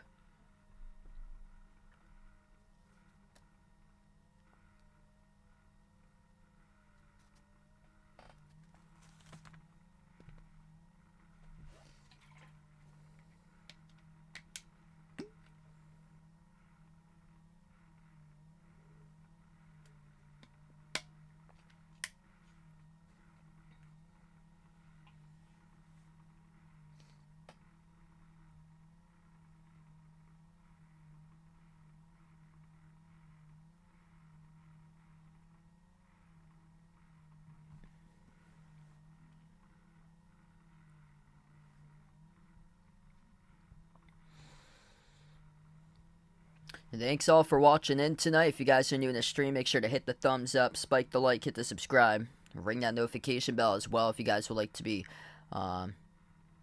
if you guys would like to come back for future live streams in the channel. Just waiting for this pickup coming by the Pelicans.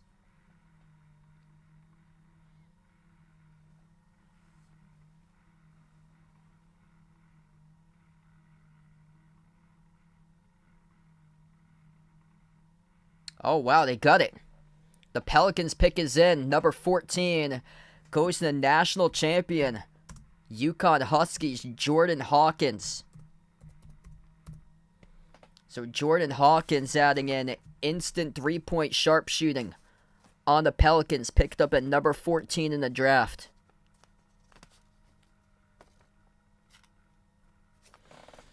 Yeah, I saw a lot of the mock drafts that he was picked to go the last pick on the lottery at 14, and yep, they got that correct. Jordan Hawkins, just great off the ball sharpshooter, catch and fire type of player that he can score in bunches once he gets hot. Everything that he does is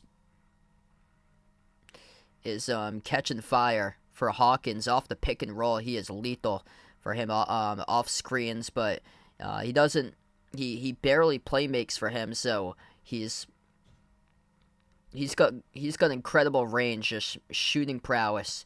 Kind of reminds me of Steph Curry, but just like with his shooting, but doesn't play make and doesn't do his shots off the dribble. It all happens to be off the catch for Jordan Hawkins. But you're looking at an elite shooter. About to be on fire in the NBA. Scored above 16 points per game this past season at UConn, over 38% from three-point range, and goes right to the Pelicans to add in some more perimeter shooting to New Orleans. So, yeah, great pick there by the Pelicans. The Hawks were another team that needed to add. They got to get consistent defense out of them, but also they could add in some more shooting onto Atlanta as well.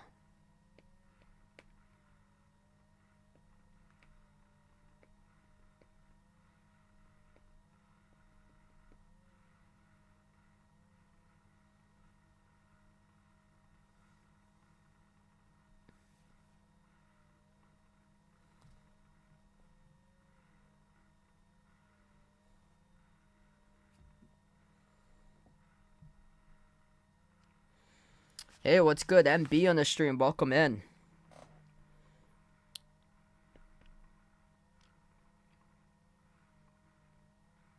Yeah, I really like all these picks that have happened. There were a couple of them that's been questions.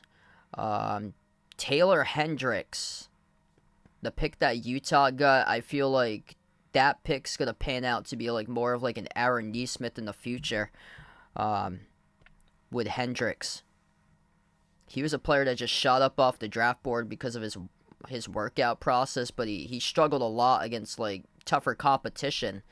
Um, the teams they played in conference play did well, but against like Power Five schools, he really struggled. Yeah. That's based on how I'm thinking about the hype of all these players happens to be. But yeah, Wemby out of all of them, if he like one injury by Wemby that could derail a career. That's the problem with like tall players. Like that's where the bust potential comes from for Wemby. Is going to happen from injury.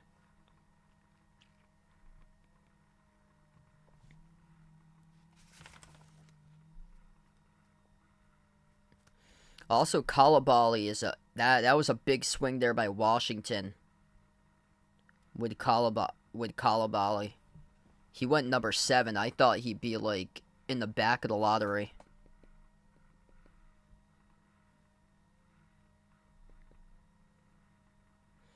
So they're going for like a big high upside type of player there for Kalabali. So that's going to take some time to develop for Kalabali. I believe he's only 18 years old.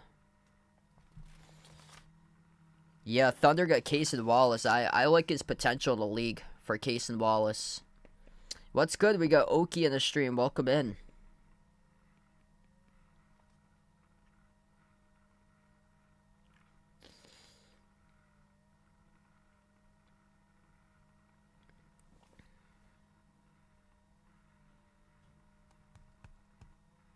So just waiting for the Hawks here, pick number 15.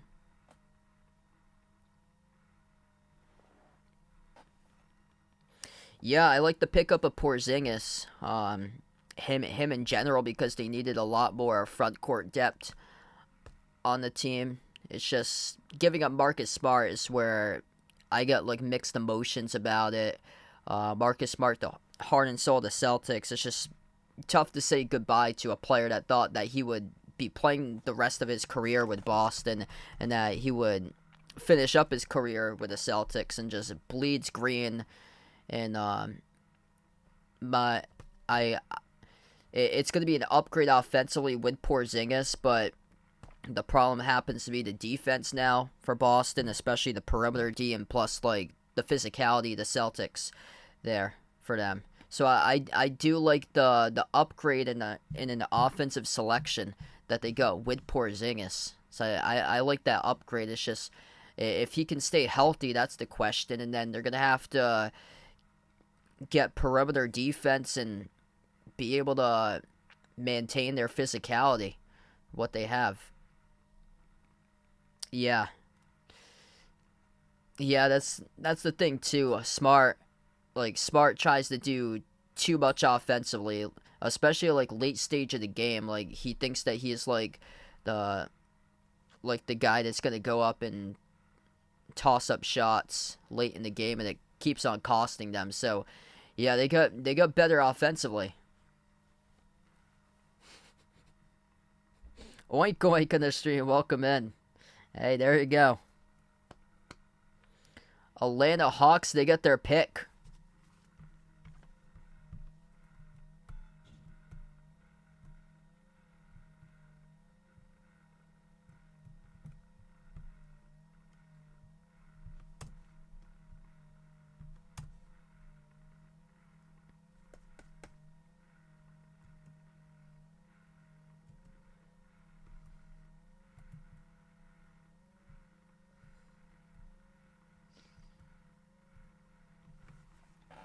Just gonna confirm when it comes up on the graphic.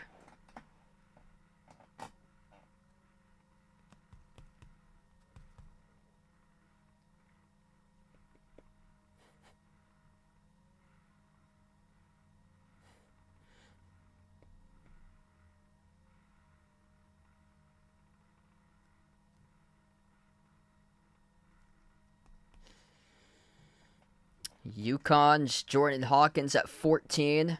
At number 15, that's confirmed another player from Michigan, Kobe Buffkin, out of Michigan. Selected at 15 by Atlanta. Kobe Buffkin was ranging all over the board for him. Some of the draft analysts had him at number 8. Kind of shocking that he went after Jet Howard, but Kobe Buffkin, 6'4" shooting guard out of Michigan, another player that rose in the pre-draft workout. Two-way type of player that averaged around 14 points per game, shot about 35.5% from 3. Solid finisher, a pull-up threat from 3-point range, pretty good from the mid-range. And he was used a lot in like pick and roll type plays, also in dribble handoff scenarios for Kobe Buffkin. So he goes at number 15 for the Hawks. Kind of interesting to see 2 Michigan players picked based on like Michigan bringing in one of the best recruiting classes last year, but they didn't make it into the tournament last year. And Braden, welcome in. Yeah, it's tough, man.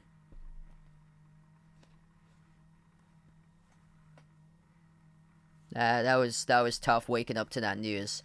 So yeah, the Celtics almost had it. So you know what happened about that trade? Malcolm Brogdon.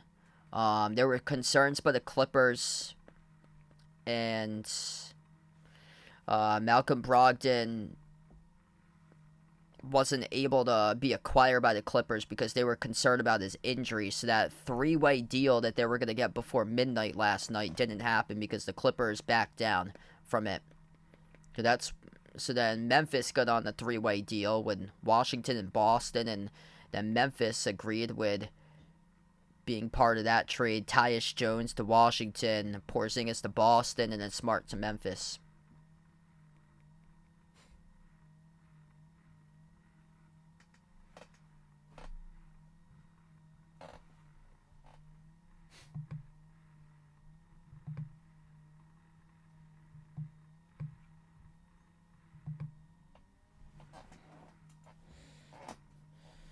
Yeah, Clippers could deal with Kawhi's bum knee, but couldn't take Malcolm Brogdon for them. It's too bad.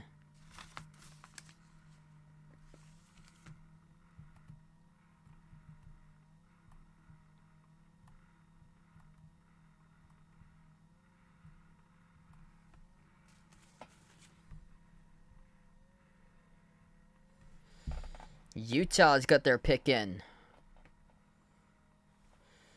I hope so, man, Jeffrey. So I hope to be back this weekend for the College World Series.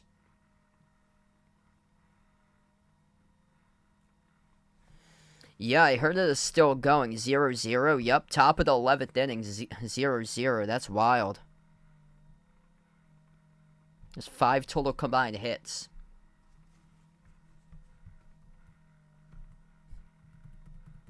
$20 combined strikeouts between LSU and Wake Forest tonight. Huh. Yeah, both of those teams are going to be torched with pitching if they keep it up.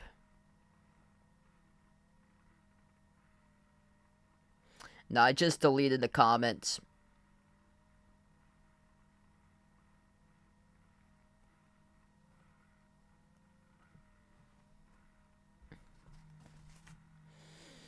Yeah, the comment had nothing to do with basketball about that, so hopefully a better one next time.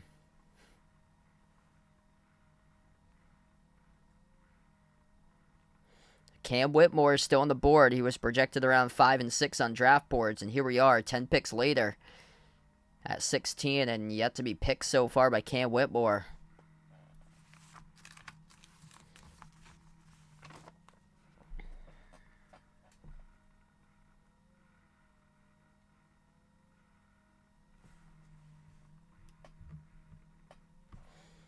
Lakers coming up after this, by the way.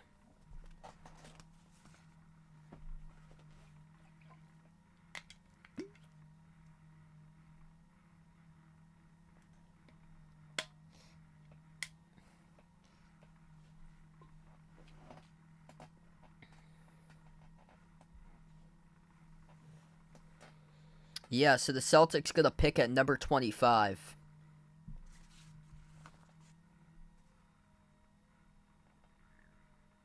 So they moved up from 35 to 25.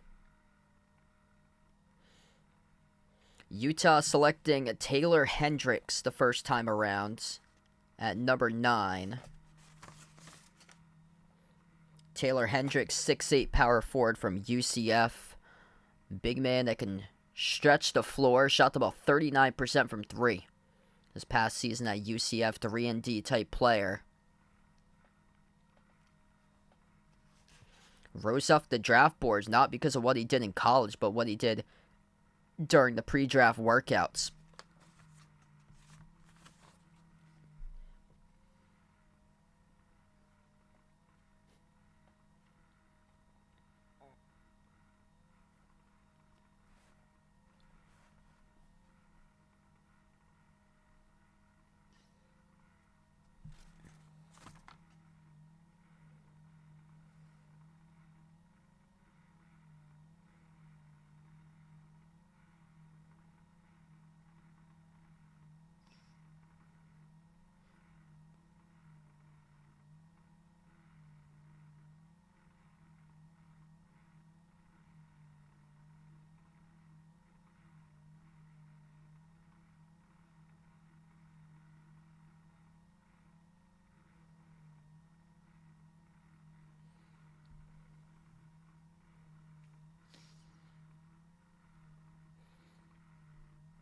This pick is in for Utah.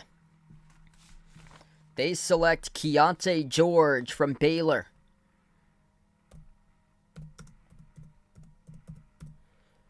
Combo guard at 6'4". Great season he had as a freshman. 15.3 points per game he averaged. Versatile type player too. Either the one or the two that he played. Strong ball handler. Pretty solid shooter for Keontae George. That's what he was known for. He can make difficult shots for George. Step backs, pull-ups, floaters, turnaround J's. You got it for Keontae George.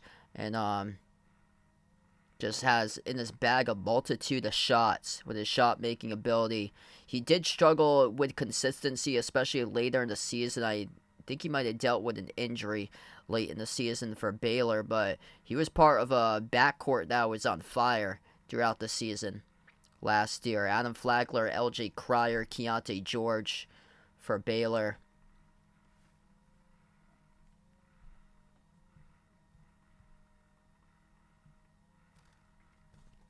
So Utah going with Georgia at number 16. They actually got two really good shooters that they go for offense in the draft that they picked up. Taylor Hendricks, 3-and-D power forward that they got 6'8", and then Keontae George.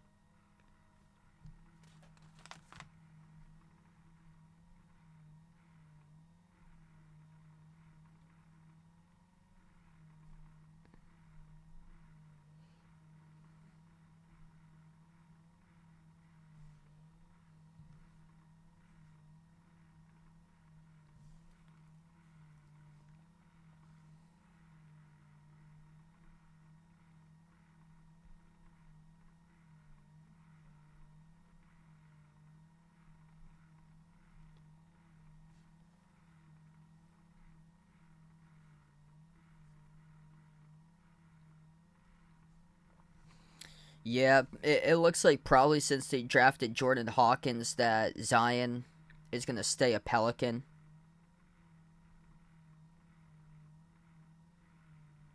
There was a lot of questions whether like the Pelicans would be part of like making a trade of this draft.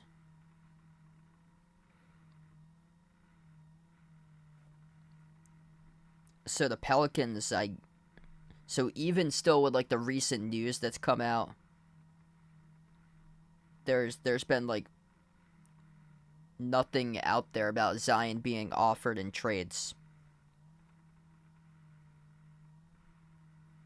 Yeah, they still got the player from Villanova out there with Cam Whitmore.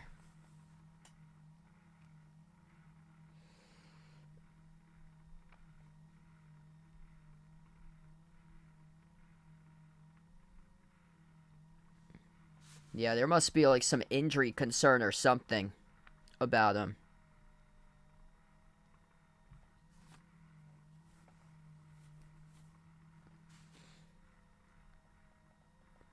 because it was brought up earlier about like the medicals, and yeah, that's what I'm looking at right now on Twitter. People are saying it might be because of the physicals that were sent in.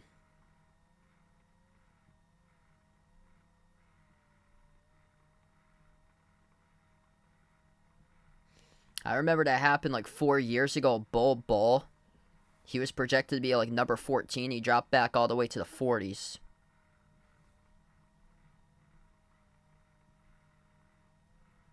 The Lakers on the board. We'll see if they do select Cam Whitmore at number 17.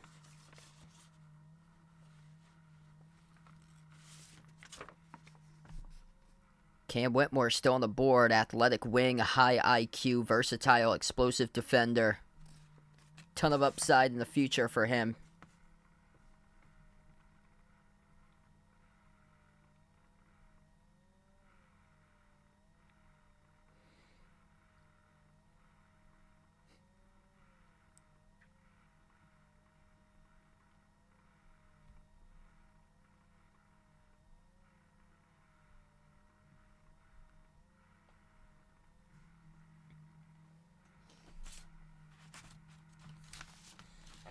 Lakers really needed some more firepower in their team this past season. Chris Murray, kind of around this area as well, from Iowa. The younger brother of Keegan Murray, who plays for Sacramento.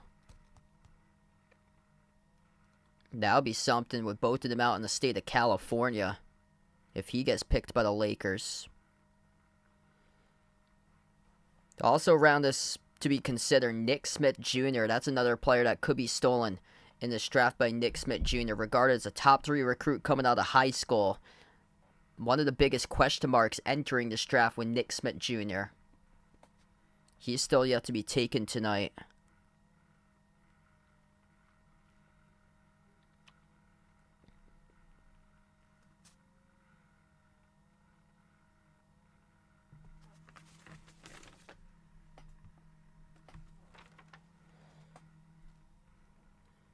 I think they're probably going to go for like a backcourt player, most likely. For the Lakers, though, considering there could be movement in the offseason with, like, D'Lo. What's good, King Marky in the stream? Welcome in. Thanks for joining in, man. Doing pretty well.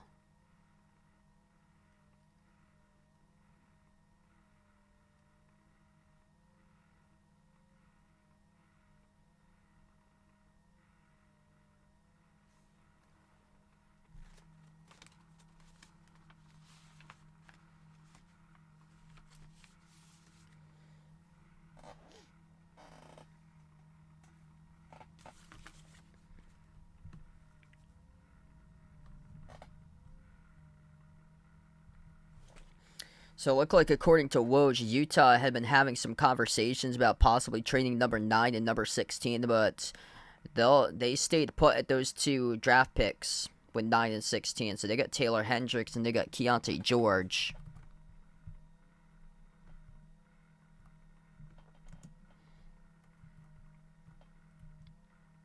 I talked about the backcourt impact of the Lakers and the ability that they need for shooters on the squad. There's a talented player that they could get for the future, that he just has to mold his knockdown shooting game. You could look to Jalen Hood-Schifino for the Lakers. Really talented player. Broke out this past season at Indiana. Number 2 scorer of the team behind Trace Jackson-Davis, and was a key playmaker in the squad. Mid-range type of shooter. Solid defender, good two-way player, great asset in the pick-and-roll offense for Jalen Hood-Schifino. Did struggle with some inconsistencies at time. Also happens to improve as a finisher, but for Jalen Hood-Schifino, he could be on the draft board here as well for the Lakers. And we get the pick. It is Jalen Hood-Schifino. So Jalen Hood-Schifino selected at 17 by LA.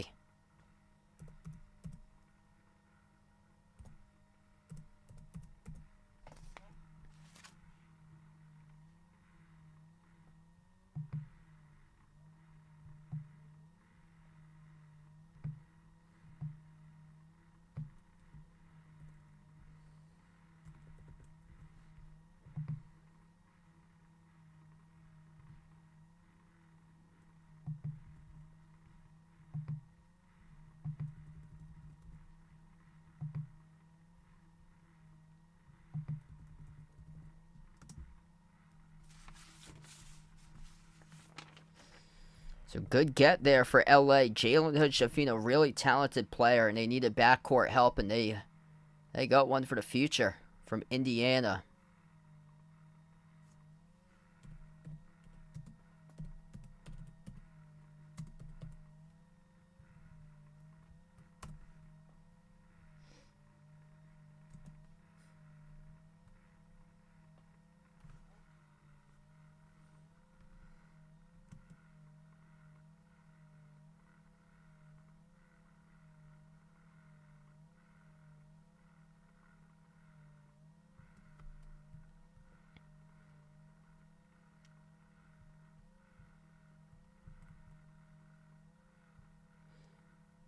So Kai Soto didn't declare for this year's draft. So I got articles here saying that Kai Soto will not enter his name in this year's draft, but he's hoping to be a part of the Summer League. That's the best shot that he'll have if he gets signed on a team to play in the Summer League in July. ESPN is really behind on the players. Hood-Schifino just got selected. They're showing highlights about Jordan Hawkins. They're like 3 players below what they should be. They just interviewed Grady Dick a couple moments ago. So ESPN is way behind. Like, they usually had like the graphic before of the players that got selected over time, and the interviews keep on taking longer and longer.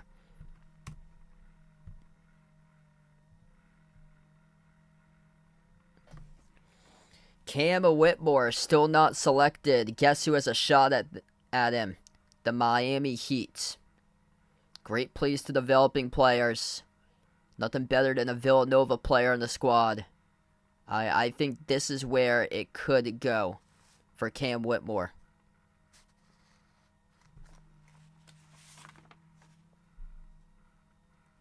Cam Whitmore still out there. Eric Spoelstra, will he do it again? Pat Riley, will they do it again and be laughing at the league for passing on Cam Whitmore?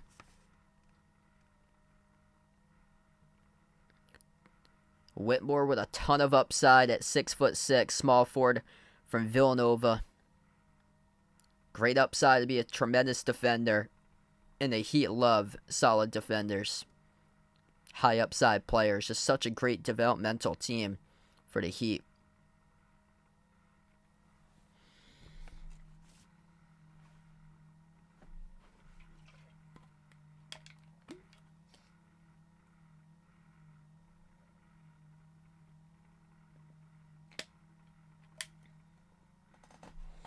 Yeah, I heard about that he might want to be a part of the Knicks.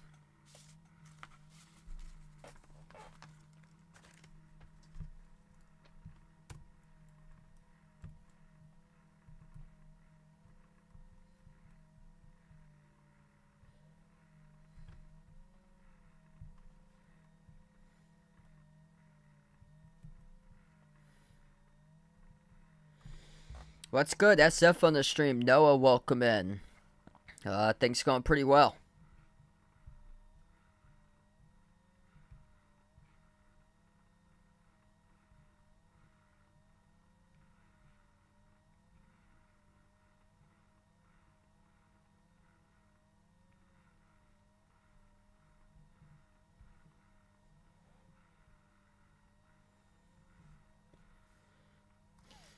Yeah, he's going to manage that.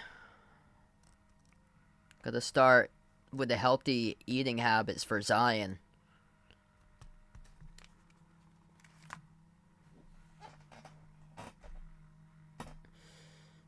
Like, eating the right foods go a long way. Like, if you're not eating the right foods, if you're snacking on chips and guzzling down soda, having pizza, just affects your whole mindset.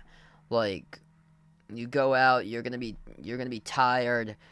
You're not going to be feeling well, and then it can take a toll on you, not only like physically but also like socially, emotionally, and mentally. Like especially when you're not eating the right foods, like it really just affects how you function. And then like just not keeping up with the correct mindset, and that's the big key, is that you got to keep up with the correct mindset. Like I'm on these streams here, making sure that before these streams, I'm having stuff that is healthy before starting off these streams, like a salad, macaroni. Um, Started off, I have a yogurt every single day for lunch. Usually I have meat in my system with like turkey and cheese and peanuts throughout the day. But if you go out having a bunch of like junk food all day, fried food and stuff like that, it just cupcakes your whole body just shuts down, like from the sodium count and stuff, and it will crash immediately.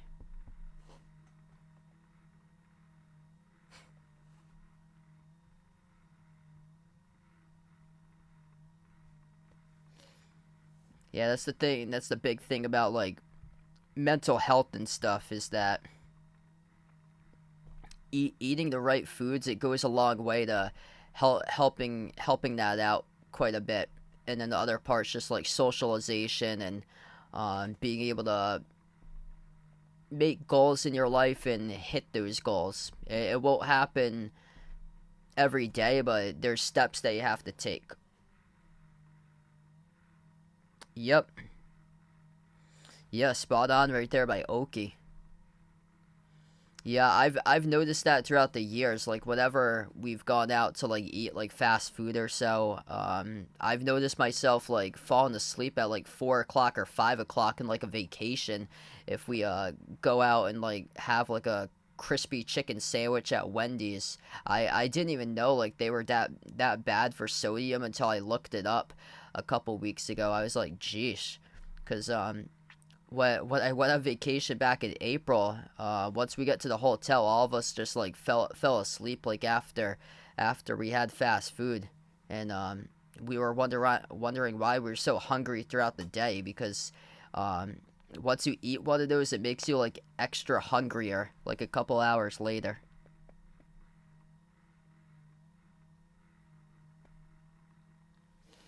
Yeah, that's good for protein. Yeah, burger's good for protein. I usually just limit myself to one.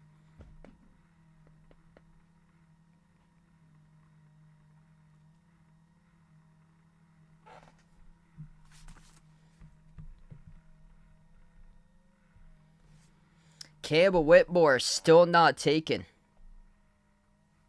Yeah, ESPN is way behind what they have. I'm just going off what they have on Twitter and on the website right now. Jaime Jaquez going to Miami.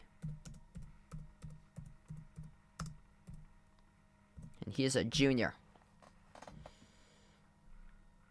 Jaime Jaquez Jr. over to the Heat. They got one of the most polished players out of the draft that's ready for the NBA with Jaime. So Jaime Jaquez, one of the most ready plug-and-play players, 6'6", from UCLA. He can play multiple positions, high IQ, a leader. He is mentally tough and excellent defender for Jaquez, and he's also really good with his fundamentals as well. For him, he's got a mid-range game for Jaime. So he's not like a high upside player for Jaime Jaquez, but this is a player that defended bigs throughout the season, because he's listed as a shooting guard, but he could play multiple positions. There were injuries that UCLA had to deal with throughout the season, and Jaime Jaquez at times stepped up and played at the 5 position for Jaquez, and he's 6'6". He was battling other players in the low post like Oumar Ballo of Gonzaga at 6'11", 7 feet tall. And then N'Faly Dante of Oregon. A lot of taller big players that come out of that Pac-12 conference.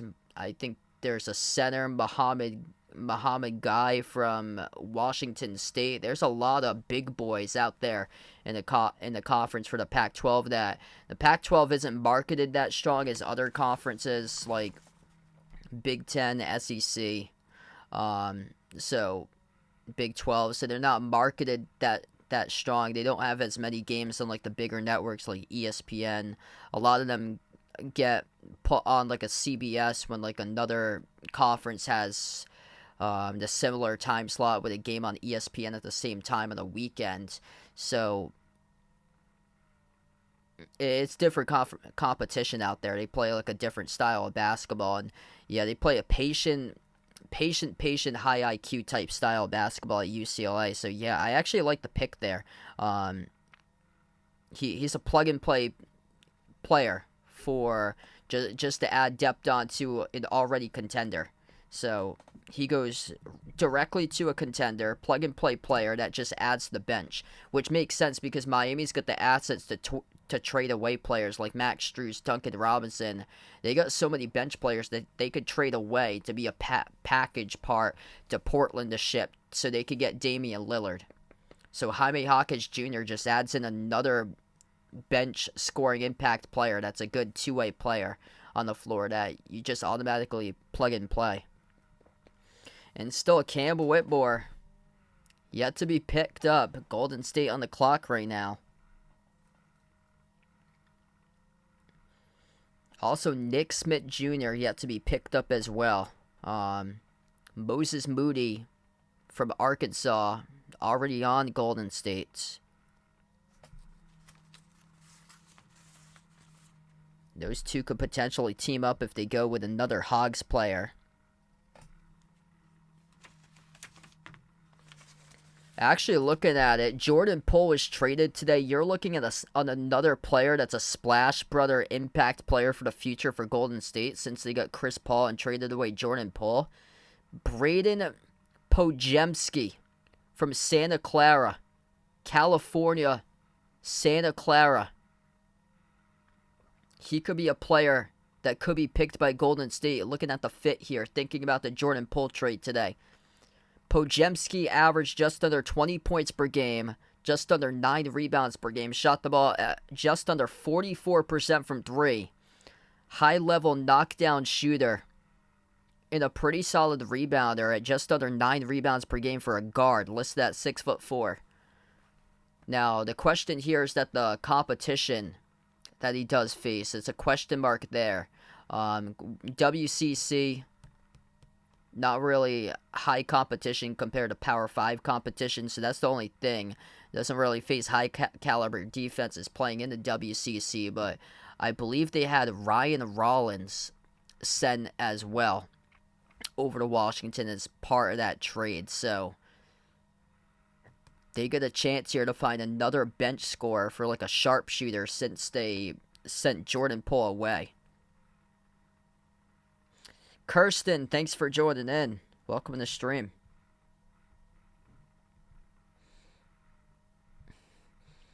And to Banjo on the channel, I am not your daddy. You must be looking for somebody else.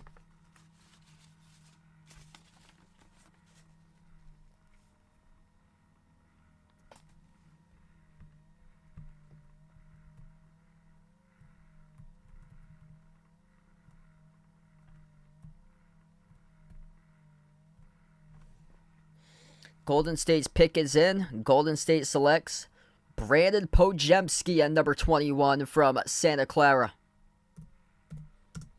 That's a name that shot up the draft board.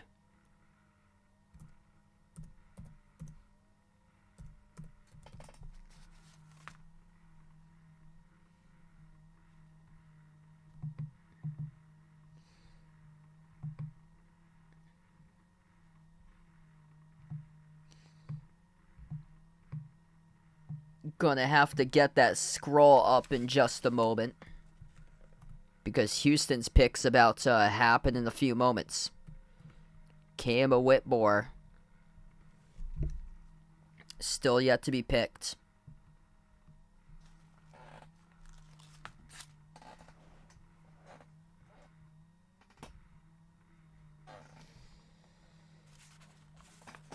Houston Rockets looking for a future power forward for their roster. Or a front court player, with Cam Whitmore potentially to be that player. High upside type of player here. And Houston going into the season with a new head coach with Ime this season. A team that's right now not a contender, but they get a bunch of pieces that they could move for the future to become back to be a playoff team in the future.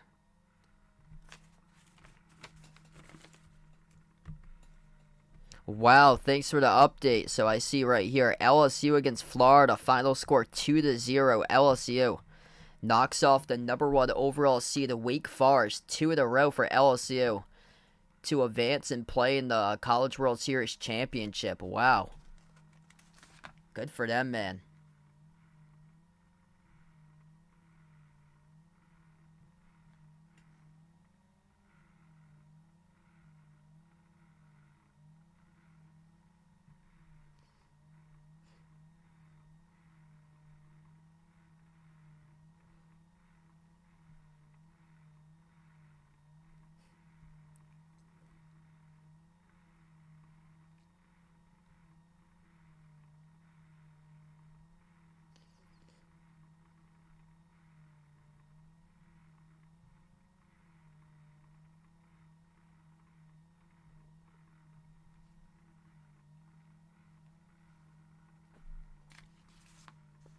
Pick is in for Houston. We just have to wait to see who will be taken at by the Rockets here, number 20.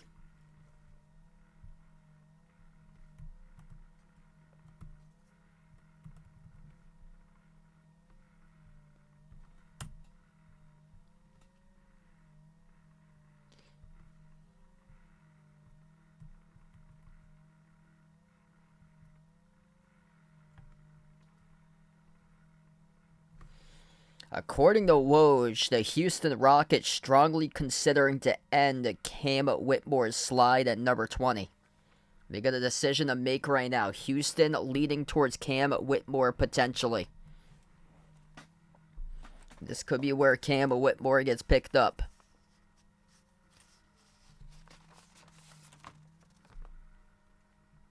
Other players in the draft board, you got Nick Smith Jr., which he was projected to Brooklyn a lot. Brooklyn is 21 and 22, so we'll see if those picks even stay because they're back-to-back by Brooklyn. If they take 2 picks in a row or trade out one of those. Noah Clowney also projected around this draft board. Power forward from Alabama. James Naji, a 6'10" center from Barcelona. From Nigeria, played in Barcelona and Spain in the EuroLeague this past season. He is in the draft boards around this area. Leonard Miller from G League Ignite, also in the draft board still. Olivier Maxence Prosper from Marquette in the back half of the first round, same as Bryce Sensabaugh from Ohio State. Chris Murray from Iowa. Dariq Whitehead from Duke.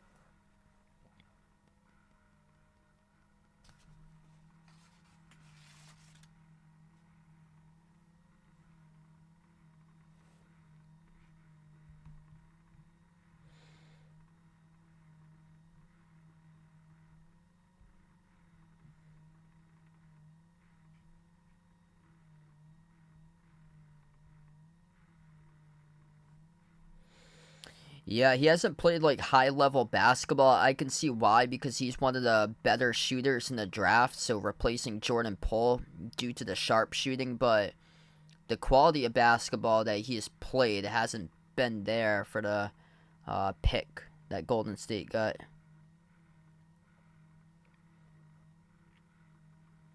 Houston's got their pick.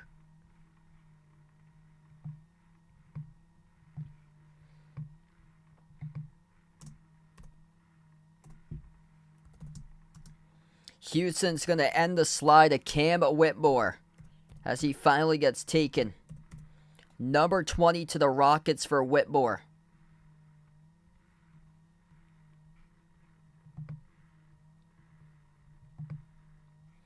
And now we can start to enter that scroll. Cam Whitmore to 20. Brooklyn on the board, 21 and 22. Portland again at 23. Sacramento 24. Celtics at 25. Pacers, Hornets, Jazz again with their third pick of the first round. Nuggets and Clippers to round out the first round. So Cam Whitmore finally taken. Houston with Ime getting the steal all the way back at 20. I don't know what happened, if there were like bad physicals that he like didn't pass or so. Now one of these picks is going to be Nick Smith Jr. to Brooklyn.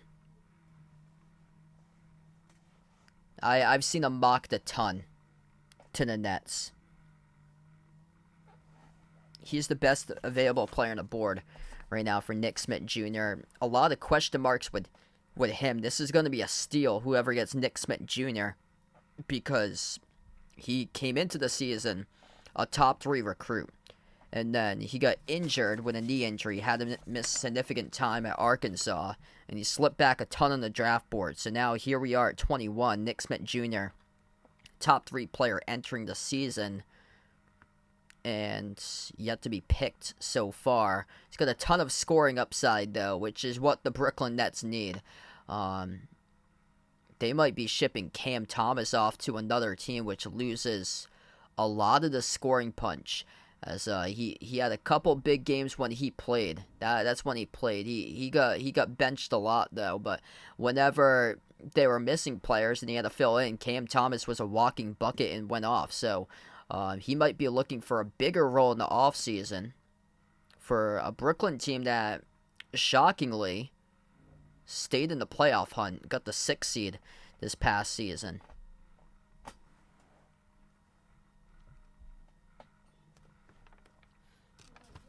They got a lot of great defenders already for the Nets. So that team was, after the trade, they translated into defense first, with their offense being on the grind. So they should probably look at another score on their team, which is kind of tricky because now we're at the part of the draft where it's a lot of defenders.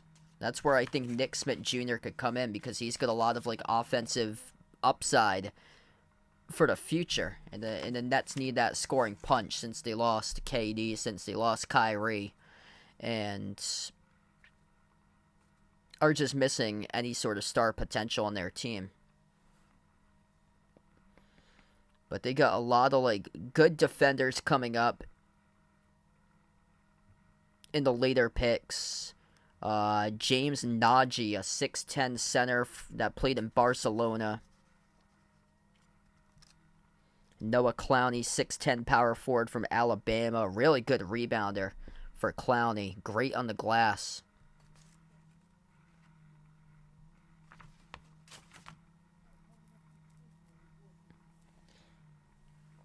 Actually, think about it. Look at rim protection. He might be one of the players that gets picked here as well. Noah Clowney, if he goes to Brooklyn. Clowney averaged 19 and 8 almost this season. Just shy of 19 and 8. With a 7'2 wingspan, and is active down low as a defender, and also active on the offensive glass.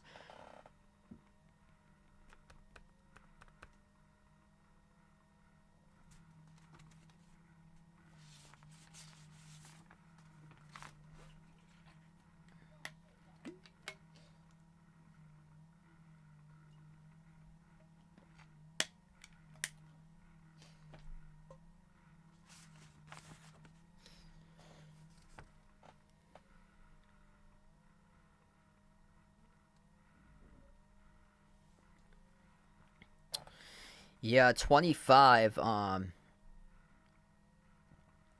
There's a player with Olivier Maxence Prosper who played at Marquette.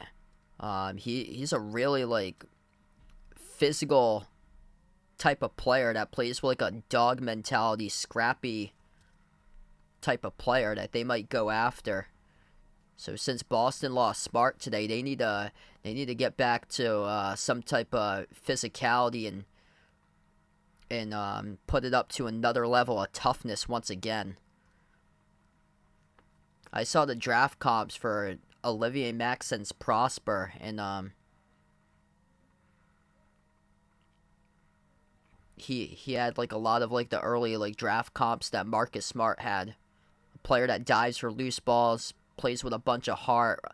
Really impressed with the draft combine from what I heard from Maxence Prosper, and just a strong, disruptive type of defender. So he might be on that list.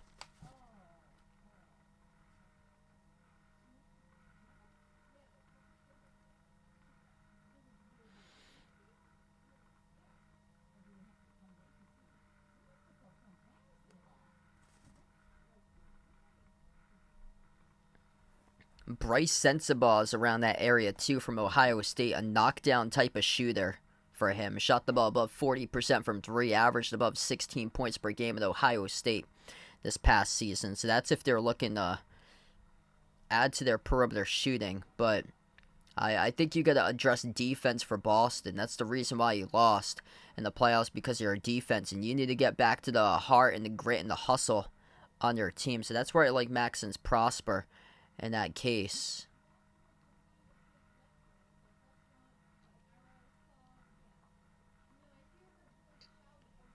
Oh, there's also another player, Leonard Miller, 6'9", small forward from G League Ignite. He's from Canada, so he's an upside prospect. He's a physical, athletic type of player. He's going to need polishing on his offense, but against professionals, he averaged a double-double, which I saw. Looking at his stats was pretty impressive. He averaged 17 and 10 in G League Ignite for Leonard Miller.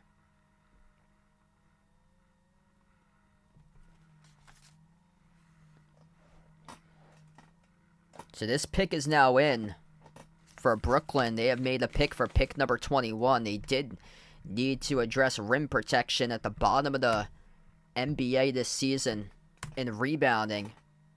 And they got a player that's very active on the glass. Noah Clowney going over to Brooklyn. The number 21 pick selected by the Nets. Now they have another pick here at 22.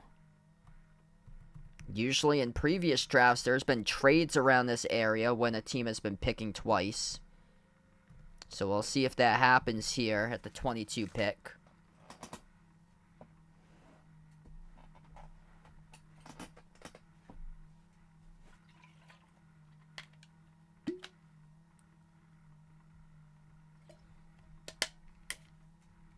A solid pick for Brooklyn, though, because they addressed the need of rim protection on their team, being at the bottom of the NBA in rebounds per game.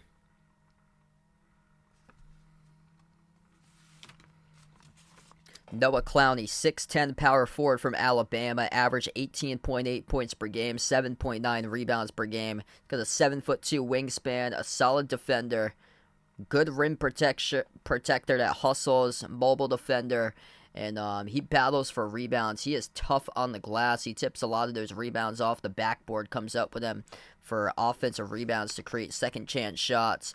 And he is young too. He turns just 19 years old in July, so next month he'll be turning 19 years old. So a lot of upside here with a versatile defender with Noah Clowney. He does have to work on his offense, so they address a need with rim protection, and now I think they have to go offense in this scenario for Brooklyn, because they don't have much of a scoring punch on their team for the Nets. So we take a look here at some of the players in this area, and the one player that sticks out right now is Nick Smith Jr.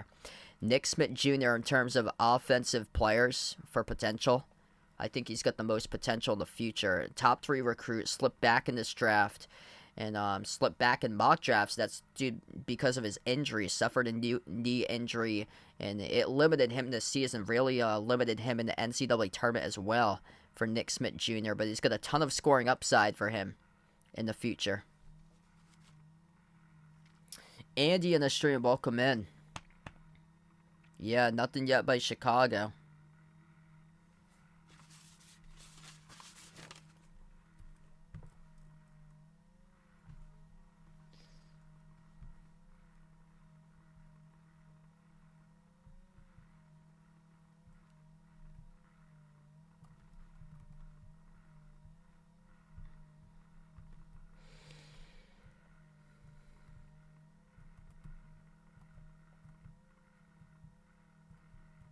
Yeah, so as of now, Chicago has 0 picks as of now, unless they enter in.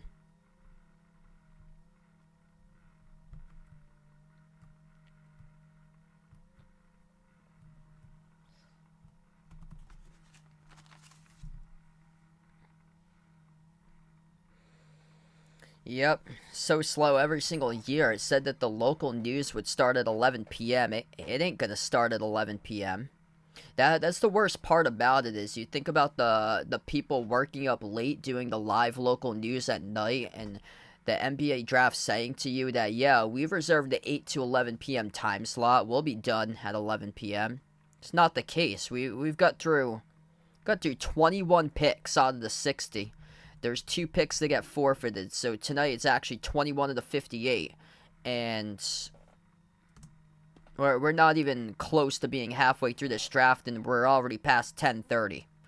Like, and never mind, this is the NBA draft. It's not even the NFL draft. Like, it goes by so slow. Like, I can tell you that because I work in radio, so I have to stay late all the time because we have to do breaking news.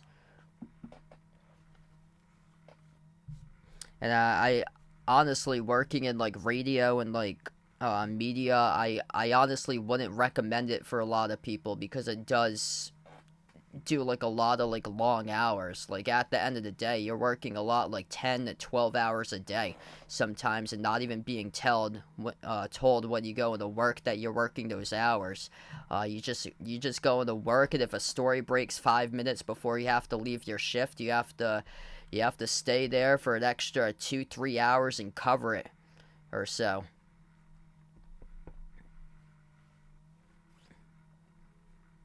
Hey, what's good? Edith on the stream. Welcome in. Thanks for joining in.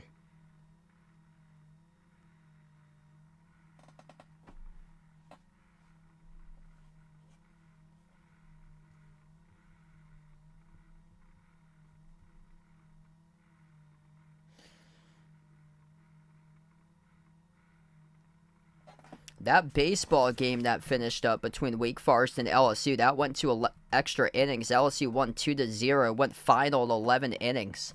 Usually when you see a final game at 11 innings, it goes like well past 4 hours usually for elapsed time. But since there were so many strikeouts, the game lasted under 3.5 hours.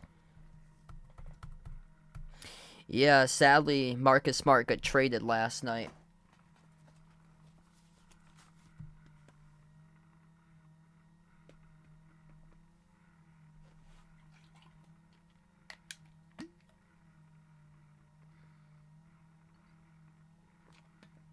Kind of came as a shock. Came as a shock to Smart, too.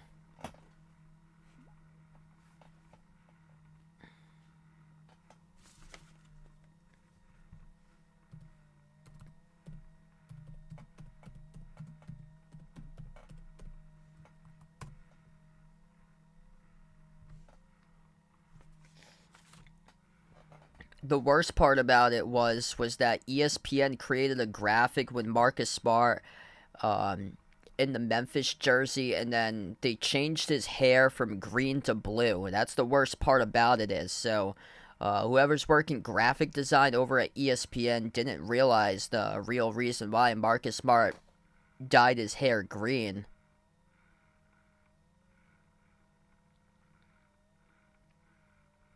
So Marcus Smart dyed his hair green. It was because of his late mother. So his late mother who passed, that wanted him to dye his hair. As a member of the Celtics, wanted him to dye it green. And before she passed, she always loved her son's hair. Marcus Smart, his mom always loved his hair, so he dyed it green for his mom. And that was he said that during the NBA Finals back in 2022. So I guess ESPN and the rest of the companies that happen to publish a blue hair graphic design have no clue about that.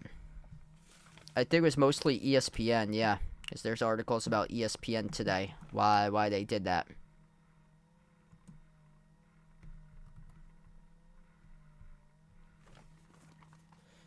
Yep. Also, ton of cutoffs at that station too. Like, they've been laying off people left and right.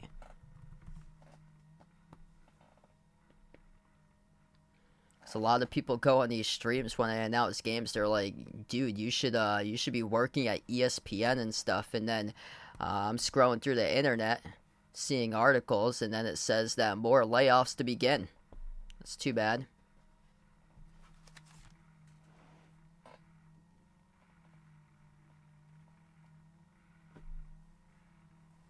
So still awaiting here. Or actually, we get the Brooklyn pick. So they will go with Dariq Whitehead, 6'7", shooting guard from Duke. So Dariq Whitehead, one of the highly touted prospects coming out of high school, also with Nick Smith. Both of them were top 3 prospects, McDonald's All-Americans coming out of high school. And Dariq Whitehead goes in the spot to Brooklyn here. Actually, this is a pretty good pick. He's a pretty solid shot maker for Dariq Whitehead. Good from 3 off the catch. So he was another player. Him and Nick Smith both dealt with injuries. Whitehead had to miss the early part of the season due to a fractured foot around August of last year. So that slowed his start for the season. But once he got going, he became like an additional option for Duke to have on a team. So Dariq Whitehead over to Brooklyn.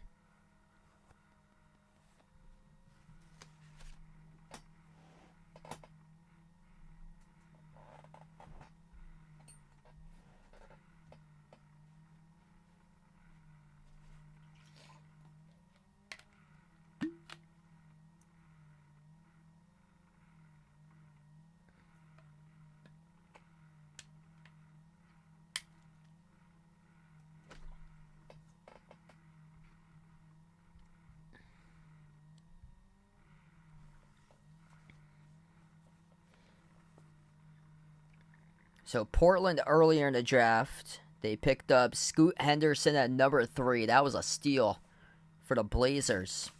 Looks like Damian Lillard's going to be on his way out of Portland. So here's the thing. They already picked up Scoot. So they already picked up a point guard. So they're not in need of Nick Smith Jr. Nick Smith Jr. is the top player on the draft boards right now.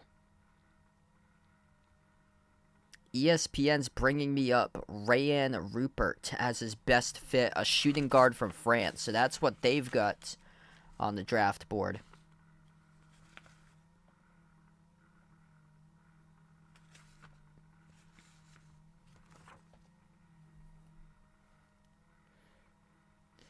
Yeah, I worry about this pick right here because I think Olivier Maxence Prosper would be a pretty good pick at 25 for the Celtics from Marquette, and we're getting closer and closer to 25. They get some options here with Leonard Miller. I could potentially see that happening. Leonard Miller, also from the G League Ignite, if he goes over and teams up with Scoot Henderson. Leonard Miller averaged 17 and 10 this past season for G League Ignite. I'm actually going to bring up the G League Ignite stats.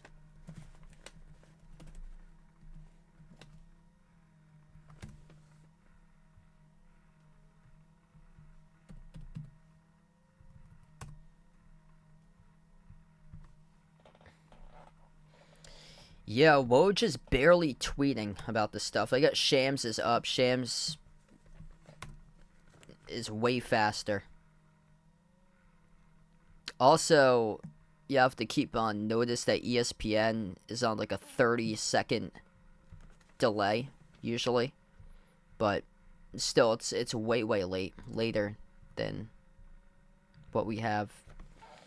Yeah, those were actually the top 2 players in the team. Scoot Henderson averaged 21 points per game for G League Ignite, and then right behind him was Leonard Miller, 15 points per game for Leonard Miller. Oh, that was in the Showcase Cup. So I got to highlight regular season. And, okay, Scoot Henderson averaged 16.5 in the regular season for G League Ignite. He actually dropped down to the number 3 scorer in G League Ignite for Scoot. And then Miller was the number 2 scorer, so that's where the average of 18 and 7.8 comes from.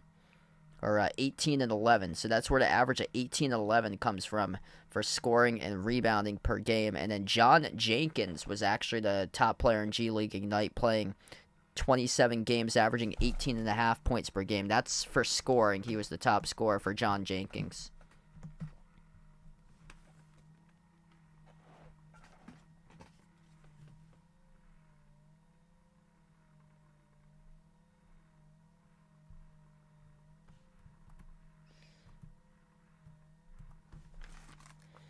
So Portland's got their selection in.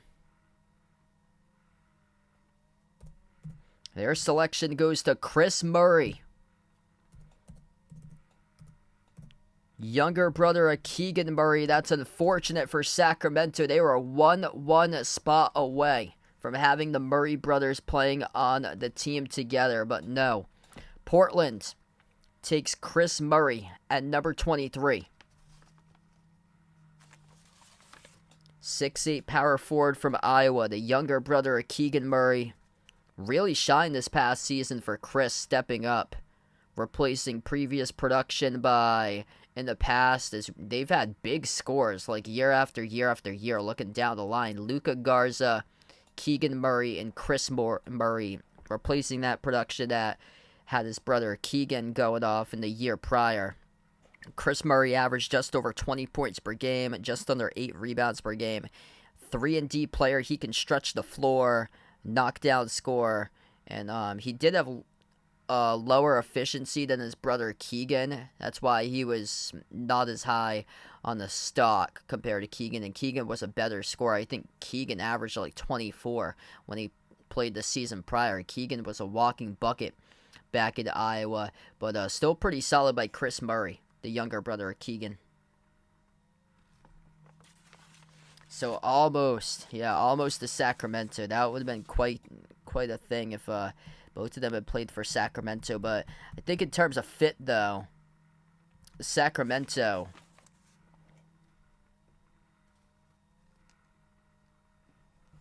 I think you got to look at defense in this case, because they were one of the top scoring teams this season, but they did lack, they did struggle on the defensive side of the floor. So I think that's where you got to go to the Kings in that area.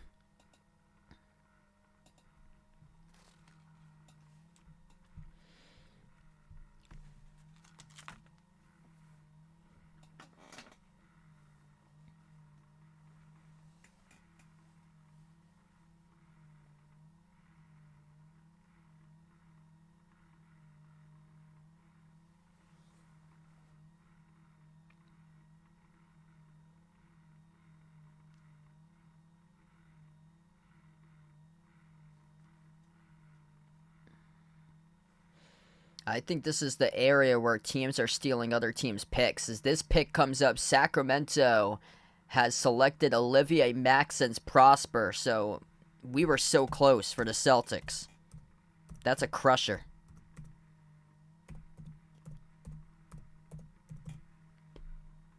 That was the player that was going to bring in the dog mentality to Boston, to replace some of the heart and soul and grit of Marcus Smart. I saw his comp. He was compared to like a PJ Tucker type of player for Olivier Maxence Prosper, which PJ Tucker has been like a part of multiple playoffs now. That's just a tough break.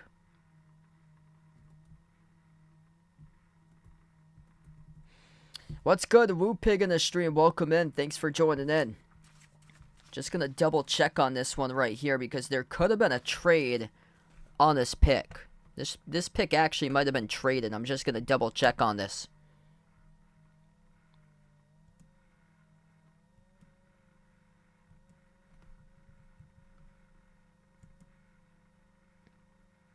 Oh, wow. So it is. So this is actually this is Dallas's pick at 24. So that's not Sacramento's anymore. That is the Mavs pick at 24. So according to Woj, the Kings are trading Richaun Holmes and the number 24 pick to Dallas. Sources tell ESPN. So Rashawn Holmes in the 24 pick going to the Mavs. The Celtics on the board now. The best player available is Nick Smith Jr. Yep. What a steal for Boston, able to get a hold of Nick Smith Jr. Top 3 recruit coming out of high school.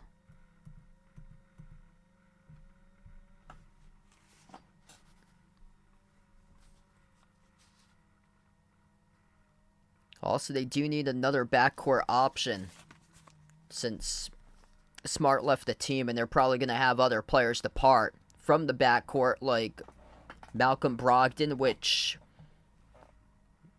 walking in the Celtics facility today must have been odd, knowing that you were part of the trade, that the Celtics were trying to get rid of Malcolm Brogdon, and then it didn't go through because the Clippers turned it down. And also, Peyton Pritchard wants a bigger role. So you got players that their heart's already been broken in the organization that you have to get rid of because they've been part of trade rumors that they were supposed to be out on the trade, and then the trade did not go through, and you already crushed the hopes of those players. You already crushed the mind of those players and their mindset. So you have to get rid of them, especially backcourt players. Malcolm Brogdon and Peyton Pritchard, a player that wants a bigger role. So this is where you have to go backcourt, I would imagine, in this scenario for Boston. Mountain Man, welcome in. Thanks for joining in.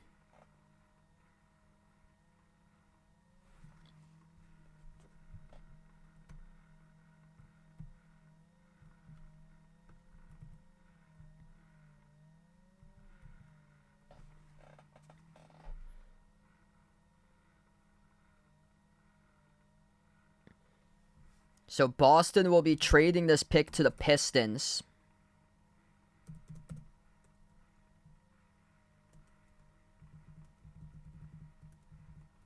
So this is actually the Pistons pick. The Celtics will pick at 31.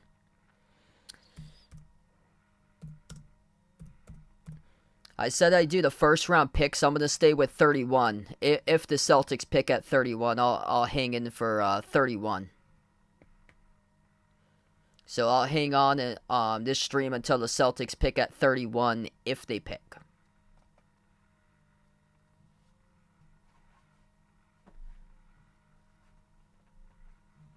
So this will be the Pistons pick.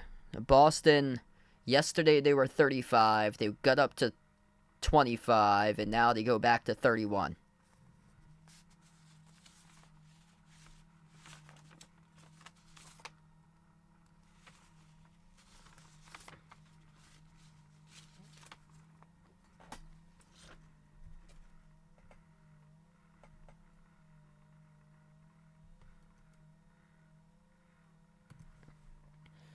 Also, it looks like the Milwaukee Bucks have acquired a number 36 pick from the Orlando Magic.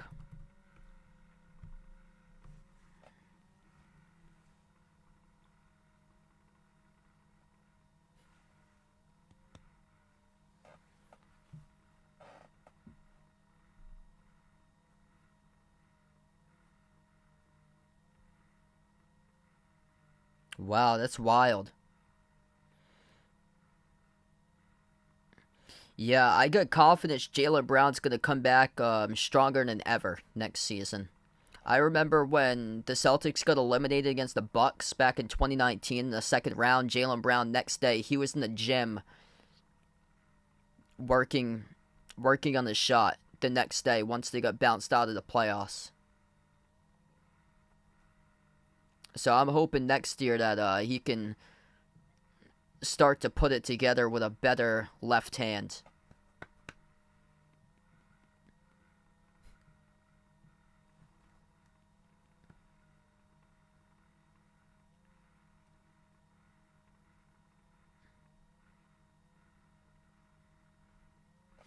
It takes time, though. Like, a lot of people didn't think that the Nuggets were going to amount to anything. They thought that Michael Porter Jr. was on, like, a terrible contract. Jamal Murray was only his bubble performance was a fluke, and Jokic didn't play defense, and they retained their core. They build up with some key role players, KCP and Aaron Gordon on the team. Just brought in new players with a new change of scenery, and that's what helped them get a championship. A lot of those guys are around like age like 28, 27, 26. And the Celtics a tad younger than that, with a lot of their key players 26, 25. So there is time. Like, it could be them. 2024, 2025.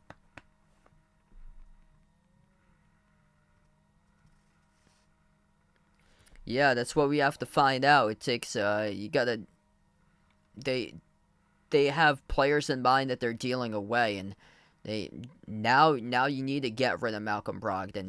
They didn't think they were gonna get rid of Marcus Smart, but Malcolm Brogdon being in the news yesterday and the trade couldn't go through, then you know what that does to the confidence of Malcolm Brogdon.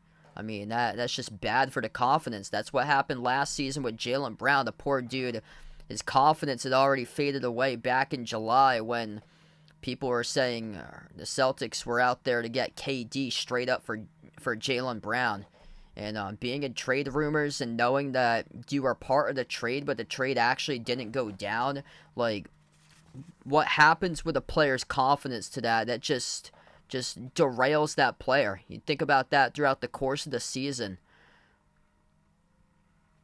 and it just gets to you, especially if you keep on thinking about it throughout the course of the season, how you were supposed to be traded for KD straight up and it didn't happen. The deal didn't go through.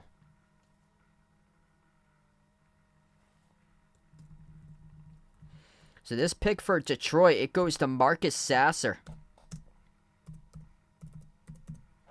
Solid player at Houston. Picked up at 25 by the Pistons.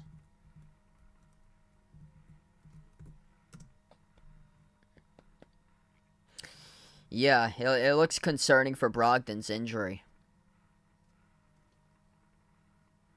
That was going to be a steal if they were able to get Porzingis to swap with Brogdon, and the Clippers well aware, I guess, of the injury, because Malcolm Brogdon's career right now, it's looking a little shaky. Like, if that injury, what it is, that could be significant. He could be another player that turns into like a Kemba Walker IT, just falls apart within the organization. Like a player that they got that they hope so much out of, that he reached his peak being the sixth man of the year, but just injuries just didn't help out and weren't the same afterwards. That's the thing, because they've had so many of those backcourt players from time to time, just been great players when coming in terms of scoring, but they just can't stay healthy. They can only do so much within a short period of time.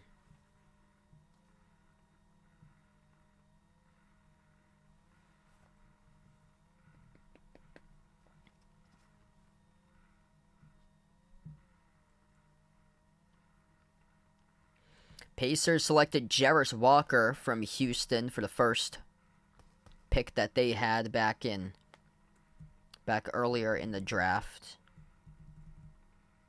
Indiana got him at number 8.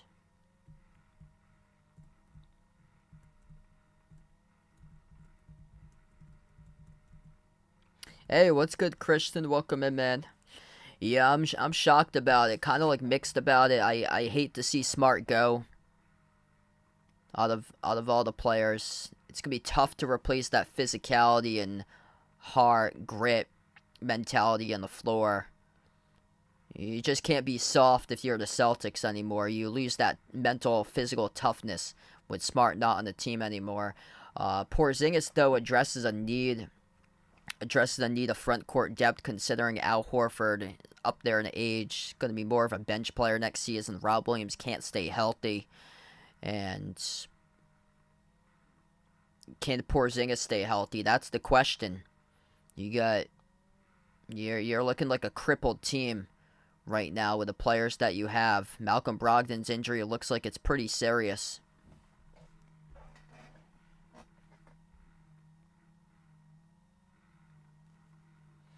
Yeah, this draft is going to like 2 in the morning. By the way, I'll be up until just the 31st pick. After Boston picks at 31, I'll be closing out on the stream. Got to get up for work tomorrow.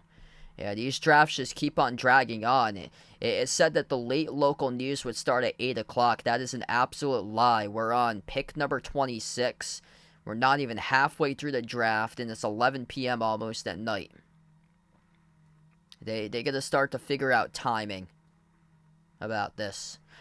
Just doing the first round up to pick number 31 when the Celtics pick.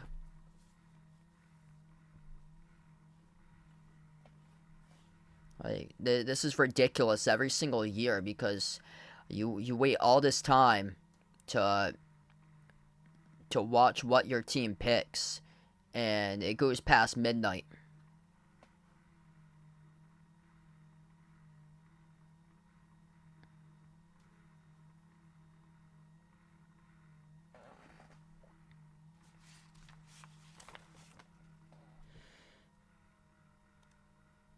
Actually, I think the Clippers going to have a good shot at him at 30 for Trayce Jackson-Davis. By the way, Nick Smith Jr. is still on the draft board.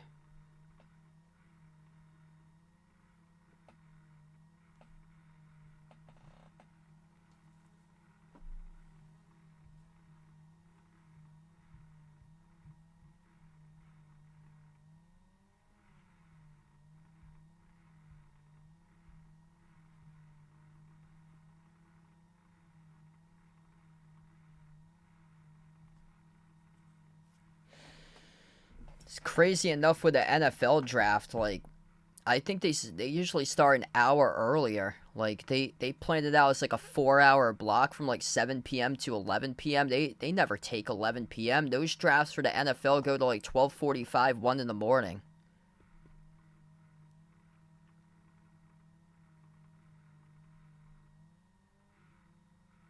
And that's with 10 minutes in between each pick in the first round, and then it gets after that it does speed up.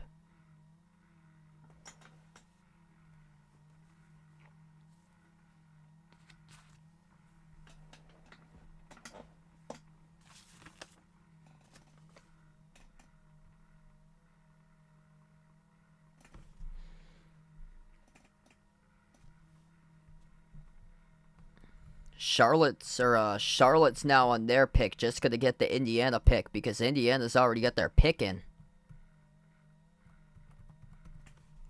Wow. Here's a stunner. Ben Shepherd out of Belmont. Ben Shepherd out of Belmont, the number 26 pick for the Pacers.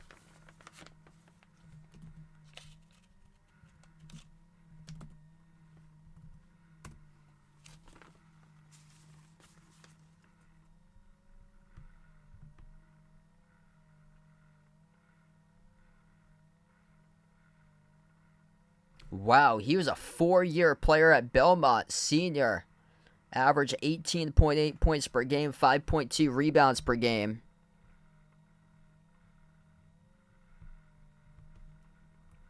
That is shocking.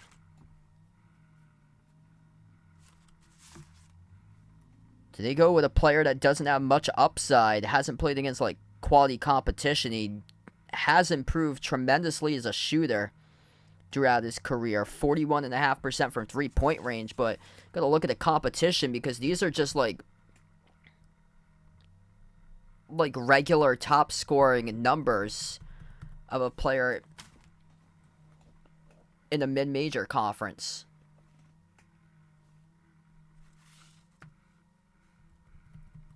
See, what I look at for a player here, I look at what he did against the P5 schedule. And I'm trying to locate the P5 schedule. I don't have a P5 schedule for Belmont. They did not play a single Power 5 team. The best team that they played in terms of conference was Furman. He scored 18 points on 7 for 15 shooting against Furman, which was more of an offensive team. Not strong in defense around the 200s, but they were top 15 in offensive efficiency. Furman beat Virginia in the bracket. George Mason, he played Kim English's squad. He scored 24 points on 10 for 14 shooting. But yeah, the A-10 did have a down year. He did play Drake. Scored 21, 56% shooting against Drake. Drake made it to the tournament, played Drake against twice since their conference opponent. Second time around, 19 points on 53% shooting, but yeah, this is actually shocking. So Ben Shepherd, a 4-year senior from Belmont, picked at 26 in the draft.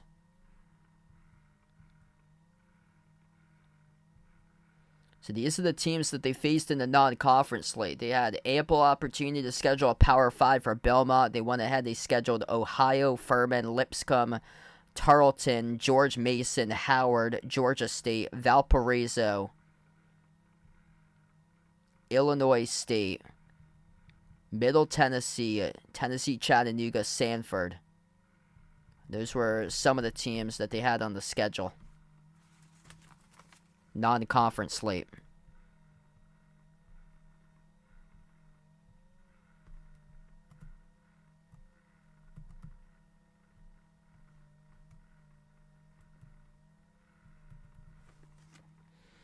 Alright, Charlotte's doing pretty well in this draft. They selected Brandon Miller at number 2. They go with Nick Smith Jr.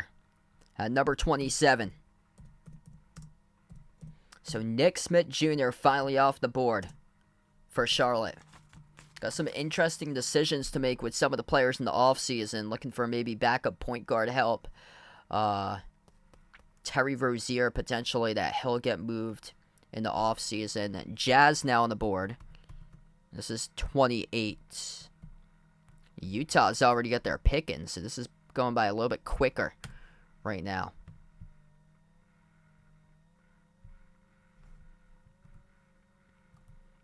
So finally, this draft process started to go by a little bit quicker. Yeah, Andre Jackson's still on the board. He's a glue guy to teams. He can do a little bit of everything. It's actually a guy I'd like the Celtics to go after there. Point forward type of player for Andre Jackson. Solid playmaker and just high IQ type of player for Jackson. That'd be nice.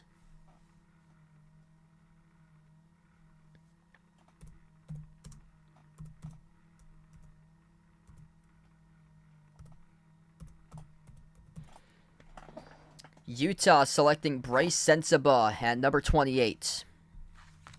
So Utah, the hoarding of draft picks, and Danny Ainge continues. Hoarding these draft picks. Really wishing the best of luck to Danny Ainge, because evaluating talent, really not sure for Utah's future because he hoards draft picks.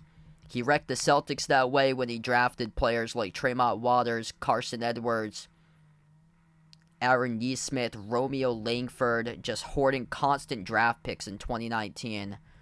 And here we go again. 3 draft picks in the first round, 3 draft picks taken. Best of luck, Danny Ainge. Taylor Hendricks struggled against Power 5 competition, 3-and-D type big man out of UCF. Really just best of luck to these picks, because when they played against tougher competition, they struggled. And that's tough because the NBA, it's a big-time step up compared to college. Keontae George, same with him. Once the Big 12 schedule happened, he did happen to have inconsistent games in Big 12 play when he was great in the non-conference slate. And then they pick Bryce Sensabaugh out of Ohio State.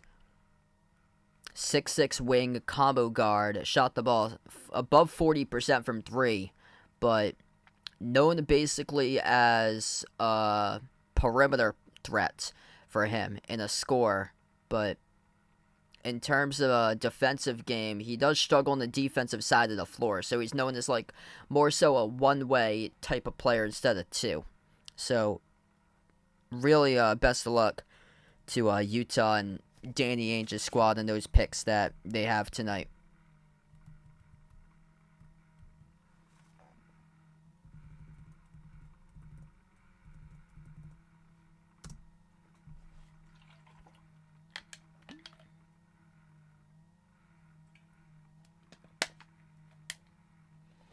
Here's the defending champions on the board right now, the Denver Nuggets.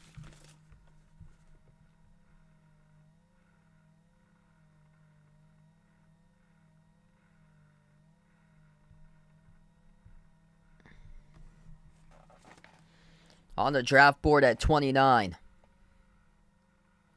And Denver's going to take Julian Strawther at 29 from Gonzaga.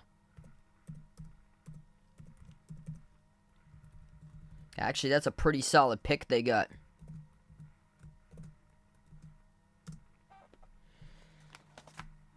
Yeah, Julian Strawther, he was a pretty solid perimeter threat back at Gonzaga.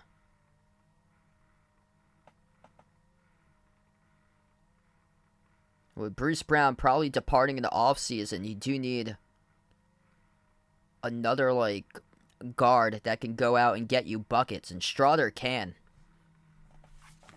That's a pretty solid pick.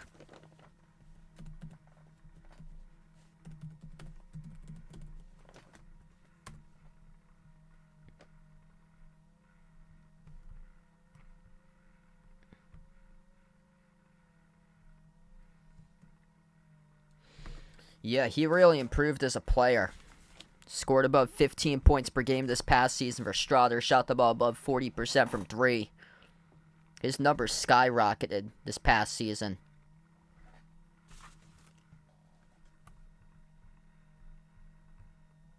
Good player that fits in the system. High IQ type player with Strawther. He's had some big games this year. 40-point burger against Portland that he had. 20 points with 14 rebounds against Kentucky. 23 against Xavier. Yeah, he made 8 threes in that game against Portland where he dropped down 40. Had 28 points, 10 rebounds in the first round of the tournament against Grand Canyon. He was strong in the tournament. 16 against UCLA with 10 boards. 10-9 against TCU. 11-6 against UConn.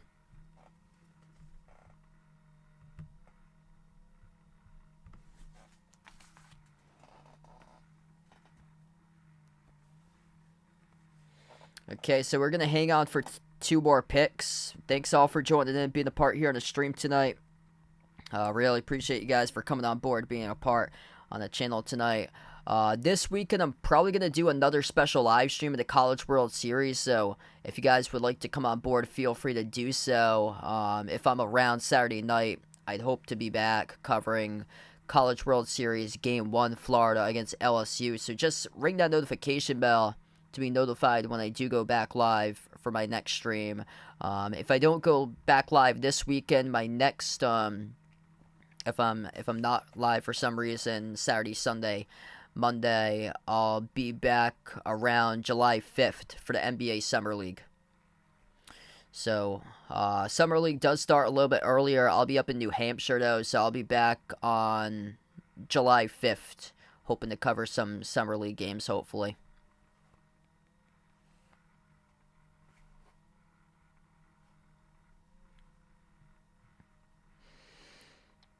Yeah, by this rate, how late it's gone, hopefully all this hype for the Celtics pick, and hopefully they don't trade back.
So back to that Celtics trading back from 25 to 31. The Celtics got future second round picks in there as well from the Pistons.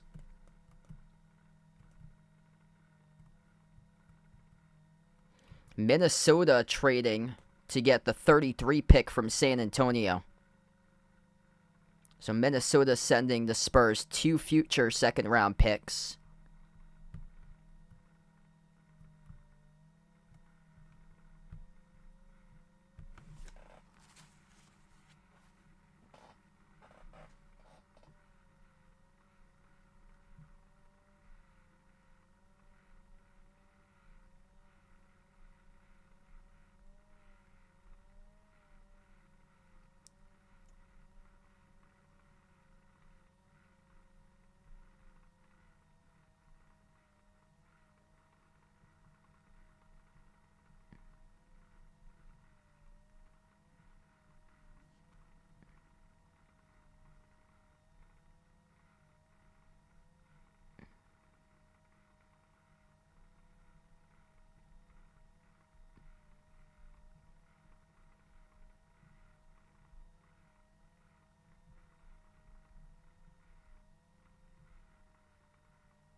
So we have Clippers pickup coming.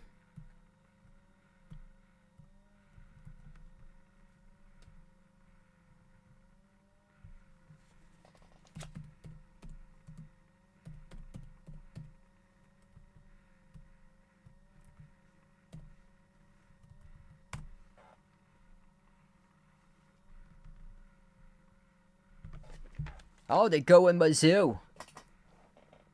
Kobe Brown out of Missouri for the Clippers.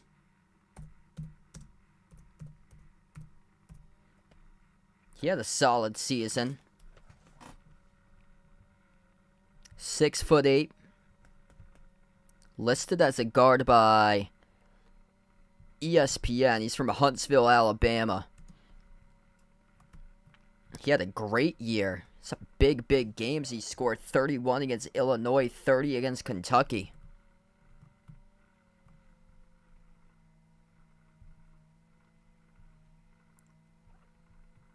Was a big reason why Missouri was one of the best scoring teams in the nation this year. He was the top scorer this year from Missouri for Kobe Brown. 45% from three-point range for him on 55% shooting. So yeah, he was on like a small ball type of team for Mizzou this past season, but he led the team in scoring and rebounding.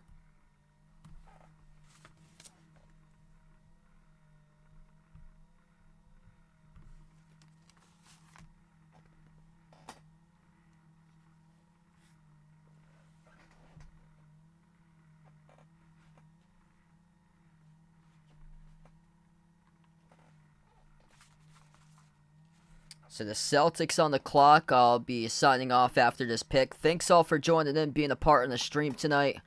Really appreciate you guys for joining in. Just going to wait till the Celtics pick here at number 31. I hope to be back tomorrow covering, or hope to be back on Saturday, probably covering the College Baseball World Series. Okay, here we go. I was actually, just an update for you guys. I was actually watching on the ABC. ESPN has the graphics all up. So ESPN spot on has the graphics up, whereas ABC the whole time did interviews and didn't put up the graphics.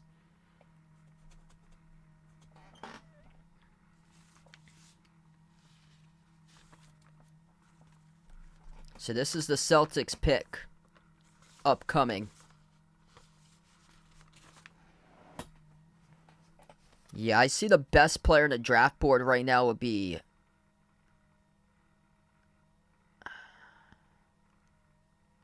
I actually like the fit of Andre Jackson on Boston. Colby Jones from Xavier. He's a player that's high IQ, pretty good scorer, and a solid defender for him. Got a polished game that can contribute to a contender for Colby Jones, so he might be worth the swing at this pick. I think it's going to be a backcourt player, most likely for Boston.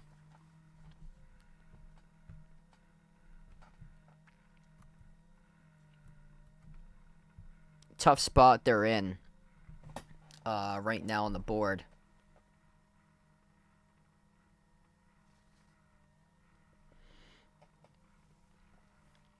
Also, Leonard Miller hasn't got picked yet. 6'9", small forward from G League Ignite. He averaged a double-double this past season in G League Ignite. Yeah, he's somebody that the Celtics could go after. Physical, athletic type of player, 7'2" wingspan. It's going to need to have polishing with his offense, but he's got professional basketball experience underneath his belt for Leonard Miller from Canada.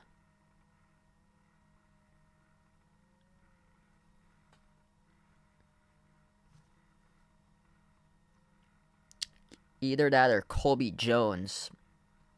Also, Trace Jackson Davis still on the board. I do like Andre Jackson as well.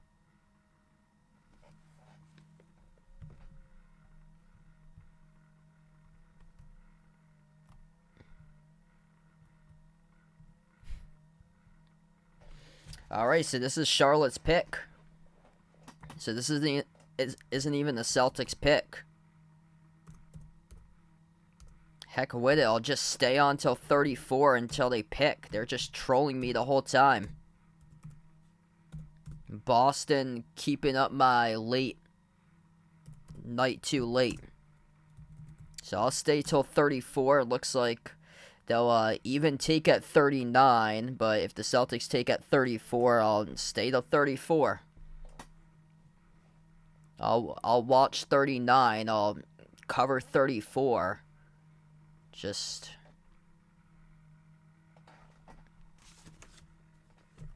at this point, they're trolling me.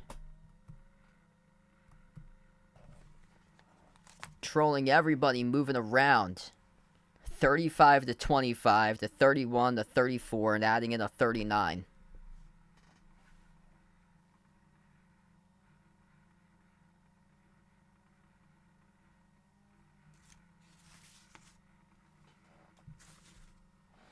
This pick by Charlotte goes to James Nagy.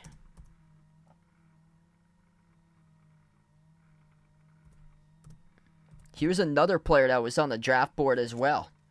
So 6'10" center from Barcelona, Spain. He played in Barcelona, Spain. He's actually from Nigeria with a 7'7" wingspan. A big boy that's built like a tank at 6'10", 251 pounds.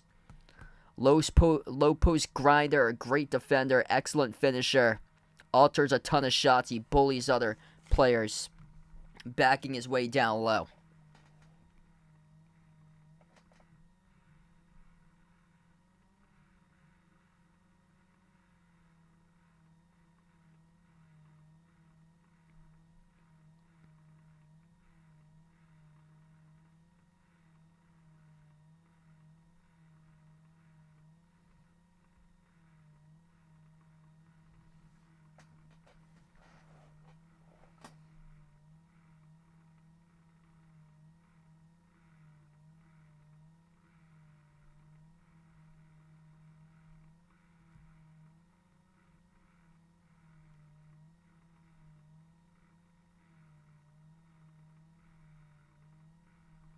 He's going to probably keep on trading tonight until they've built stock by this point, honestly. Would not be shocked if he keeps on trading more and more.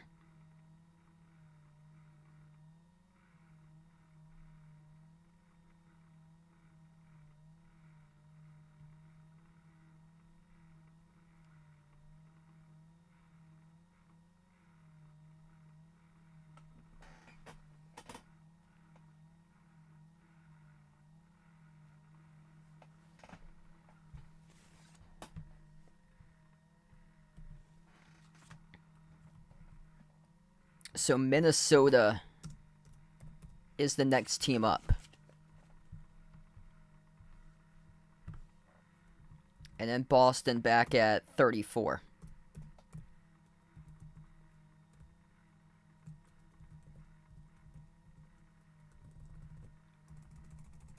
Minnesota's actually at 33. That was 31.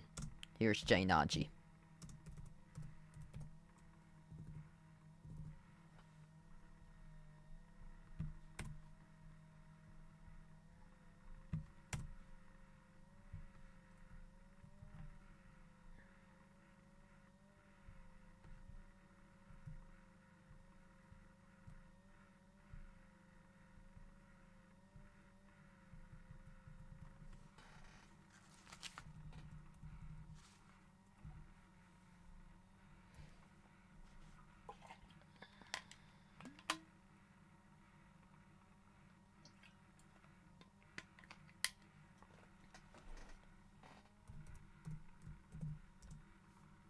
Okay, so this one's Indiana.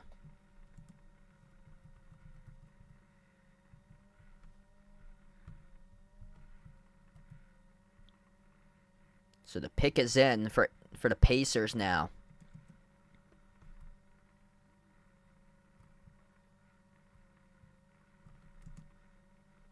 Yeah, once we reach the second round, we're finally starting to go by much faster.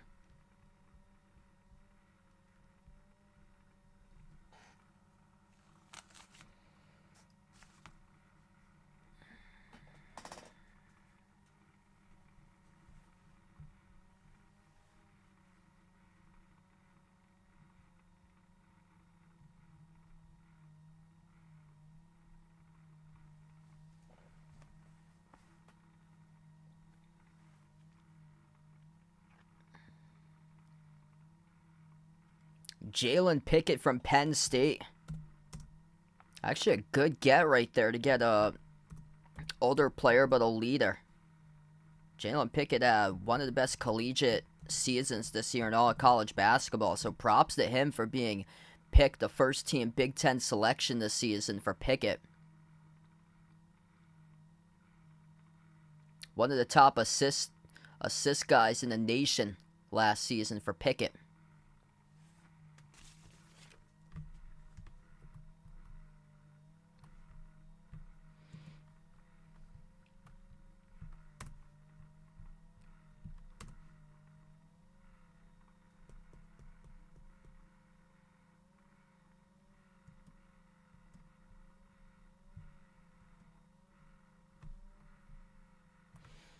This pick is sent to Denver, so Indiana sends this pick to Denver. That's a proposed trade over to Denver now. So the Nuggets, defending champions, just hitting it out of the park right here. Two really good, polished players to add into the add as role players to the team. And Jalen Pickett's a guy that's got a low post game for a point guard that can facilitate the other players on the floor. So this was San Antonio's pick. San Antonio, though, traded over with Minnesota. So Minnesota now has this pick as we are going a little bit faster than what we were before.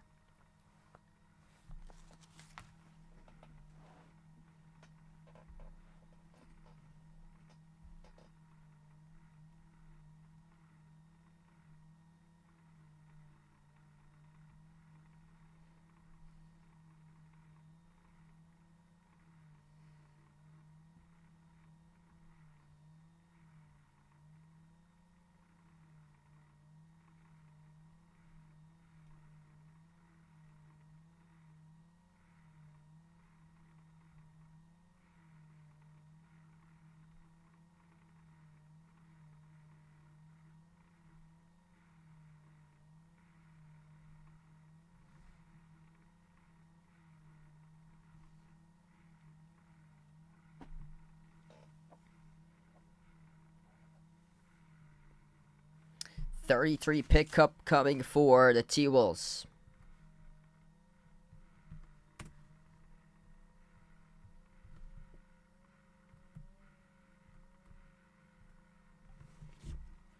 And they will get Leonard Miller from G League Ignite. He had a solid season over in G League Ignite.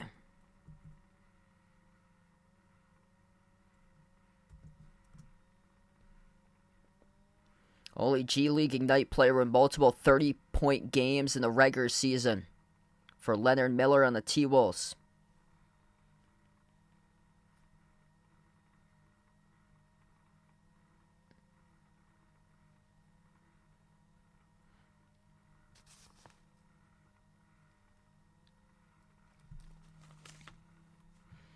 So here we go, the Celtics coming up finally at 34. If Boston picks here, I'll be wrapping up the stream after this pick. If not, and they keep on trading down, well, maybe I'll see if I can do a couple more minutes.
Looks like the pick is in.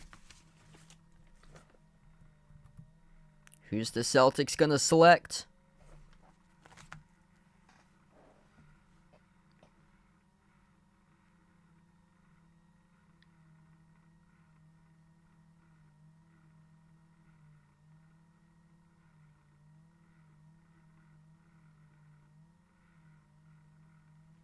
Celtics are gonna get another second round pick. That's what's going to happen. Of course they are.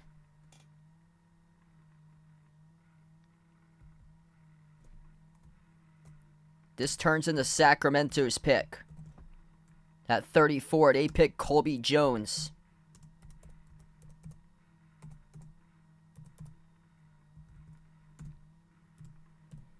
Boston trades down again for the number 38 pick.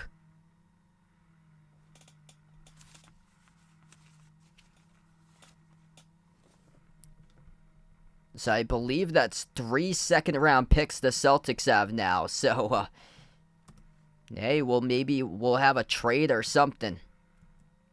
Stockpiling second-round picks.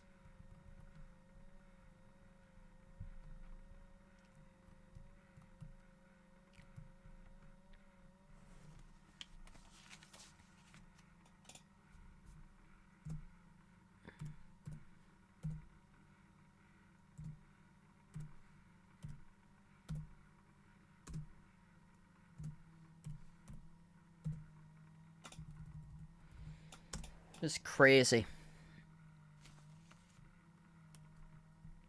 So the Celtics have traded in the 38.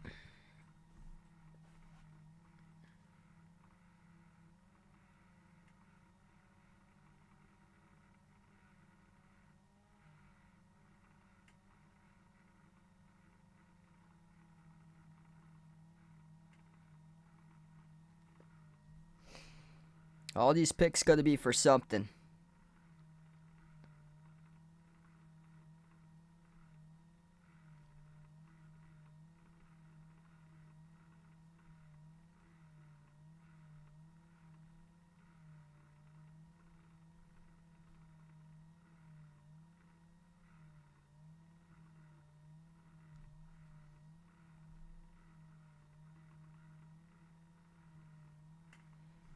Gotta get something out of this. This was the Celtics' original pick at 35, but they've traded throughout the course of the day, starting at 3 in the morning, so they've been jumping around.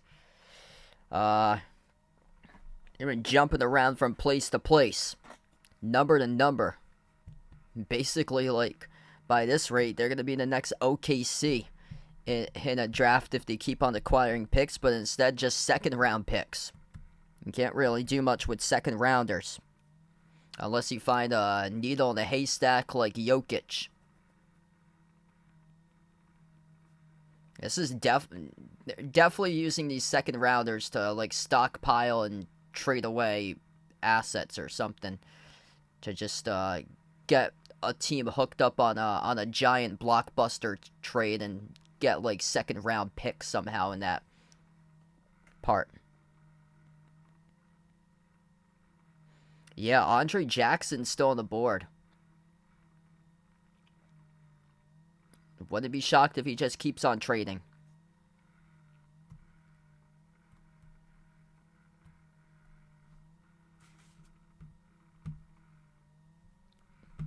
Gotta be here all night for that case, and we'll probably go 58 picks through, and the Celtics don't even pick.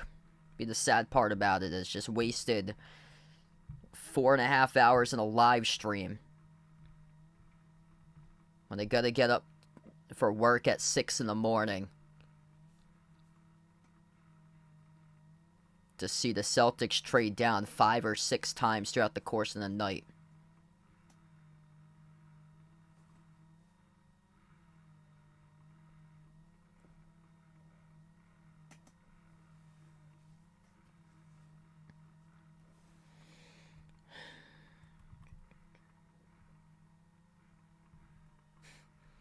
Yep. Yeah, it wouldn't shock me. Pretty sure Dame said he wouldn't play in Boston.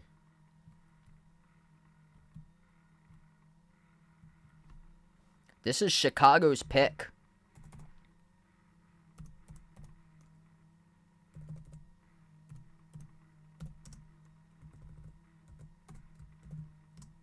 So this pick is turned into Chicago's pick. This was, I think it was the Memphis pick after the Boston trade today.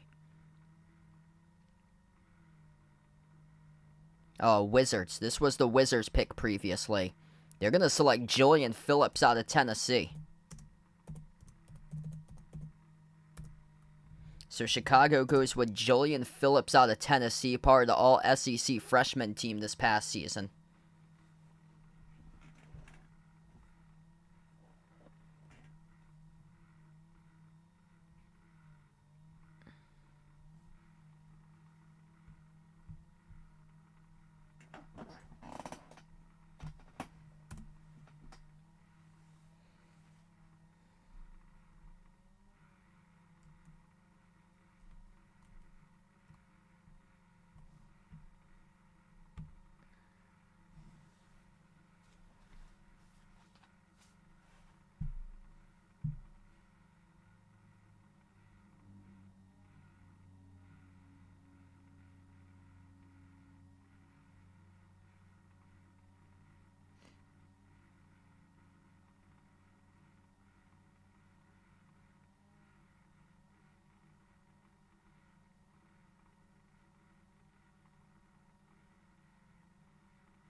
Hey, I'll see you back in the next one, Mario. Thanks for joining in, man.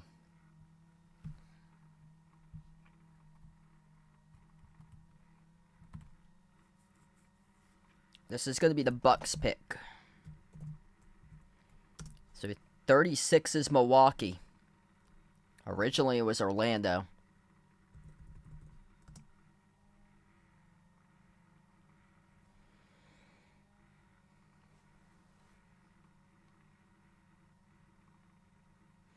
Wouldn't be shocked if this is Trace Jackson Davis for this pick, considering maybe Brook Lopez will be on the move in the offseason.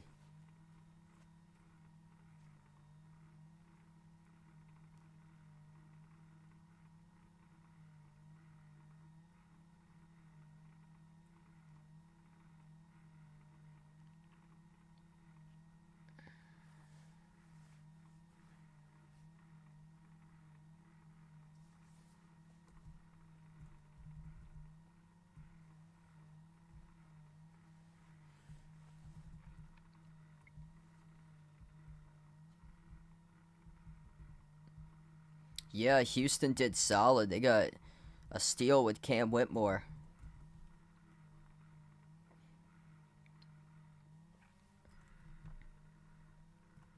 They go with Andre Jackson Jr.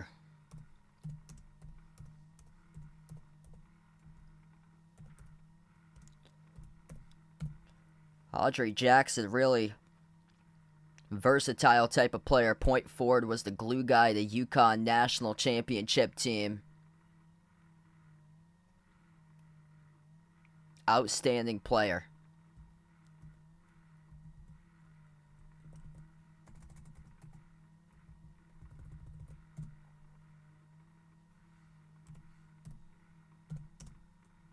Really good get from Milwaukee there.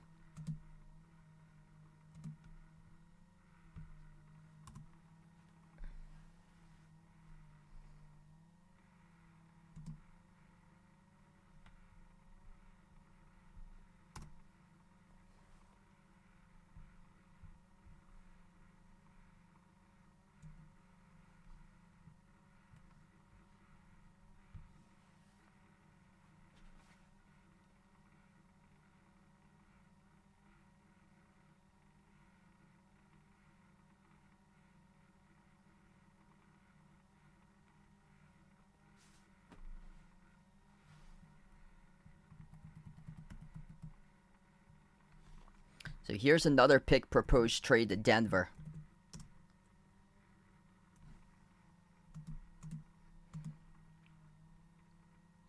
Nuggets have a pretty solid draft for them. Polished players they've got with Jalen Pickett at 32.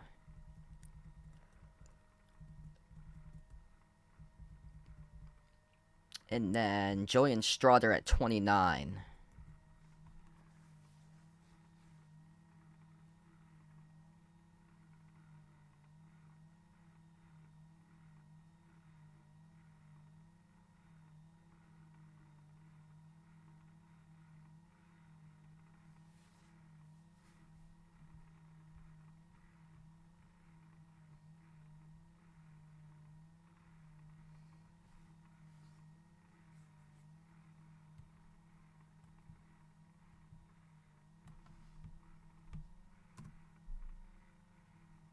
Wow.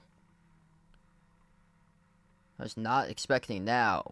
Wow. The Nuggets, they're really going after players that, because they want to go back-to-back and win championships, so they're not going after any sort of high upside players. They're going after older type of players to add in depth in terms of scoring. Hunter Tyson, perimeter shooter, 6'9" wing from Clemson. They get. I can't even remember the last time a Clemson player got drafted. Wow. He's a really experienced type of player. And here's the Celtics. You better not be trolling me once again. If Boston does trade back again, I'm going to go up to the 39th pick tonight if they do trade back and they're behind 40. I'm just going to wrap it up cuz it's almost midnight over here. I'm just going to watch it on TV, or if not, if they're back at the end of the draft, I'll just wake up at 6 in the morning and check Twitter and see what it is. There's no need of wasting my life trying to figure out what the Celtics pick is when they're probably not going to pick if they keep on trading back.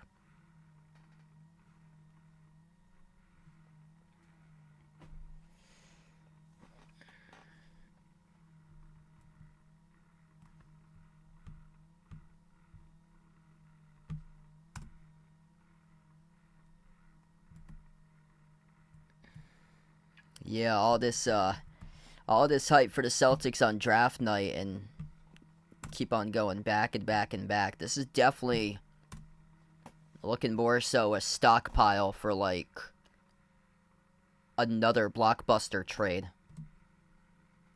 Like, for what I heard, the Celtics are far away, or they're not too far away from doing another like blockbuster deal. Like they're far away from that trade yesterday being their last trade. Like they're determined to do another big trade.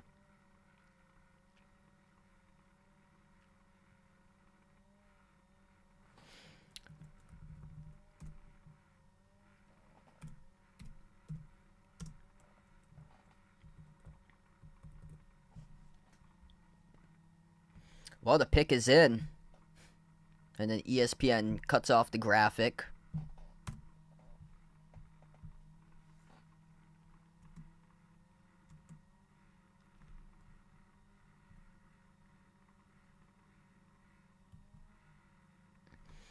So it looks like for that pick that Chicago had back at number 35, Chicago entered the pick. Chicago did not have an initial pick tonight in the draft, but then Chicago sent over a couple second rounders to the Wizards to enter the draft and pick up Julian Phillips out of Tennessee. And that's what the Bulls did for their pick at 35.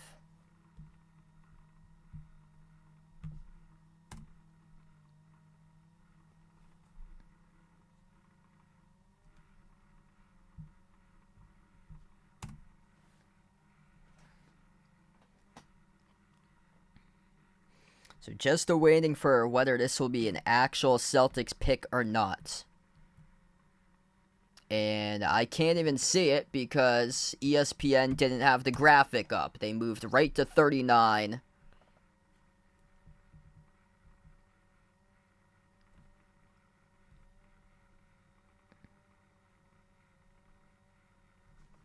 ESPN didn't even have the graphic up for 38. So now I have to figure out what number 38 was.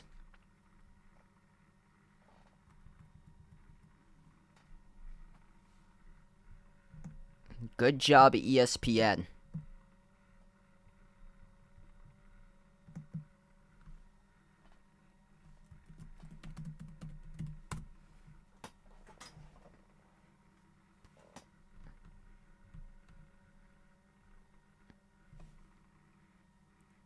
So this is supposed to be Boston's pick, too.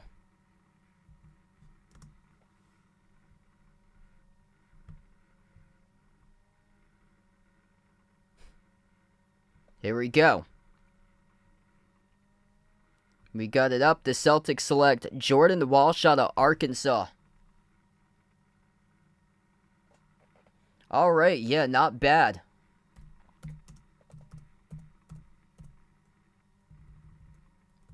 Actually, a pretty solid pick right there. I like that. He was solid this past season. So Woo Pig Nation getting into Boston.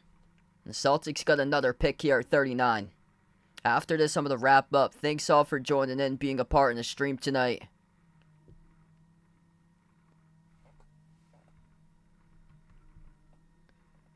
I think they had 39 or so. They got it as Charlotte tagged on the screen.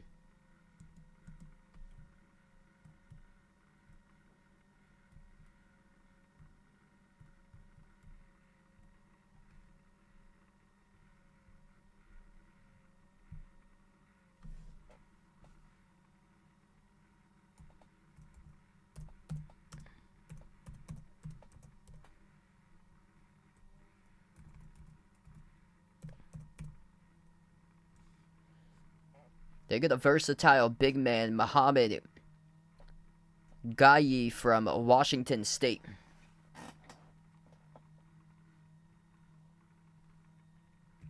Yeah, that's going to stay to Charlotte, I believe, at 39.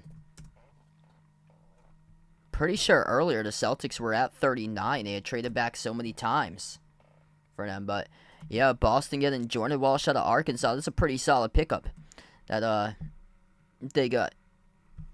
I like that pickup right there with Jordan Walsh out of Arkansas. So, yeah, I'm going to wrap up, everybody. Thanks all for joining in, being a part in the stream tonight for this one. And we went through the first 39 picks of the draft here. I'll be going to bed in a little bit, so thanks all for tuning in, being a part in the stream. Appreciate you guys for joining in tonight. And before I do wrap up, we'll close out to the channel members.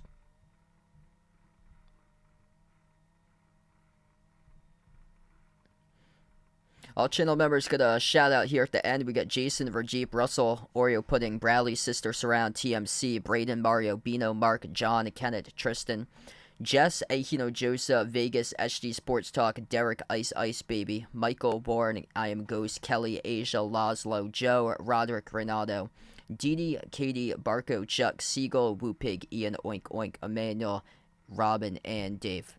Thanks so much all for joining in, being a part in the stream.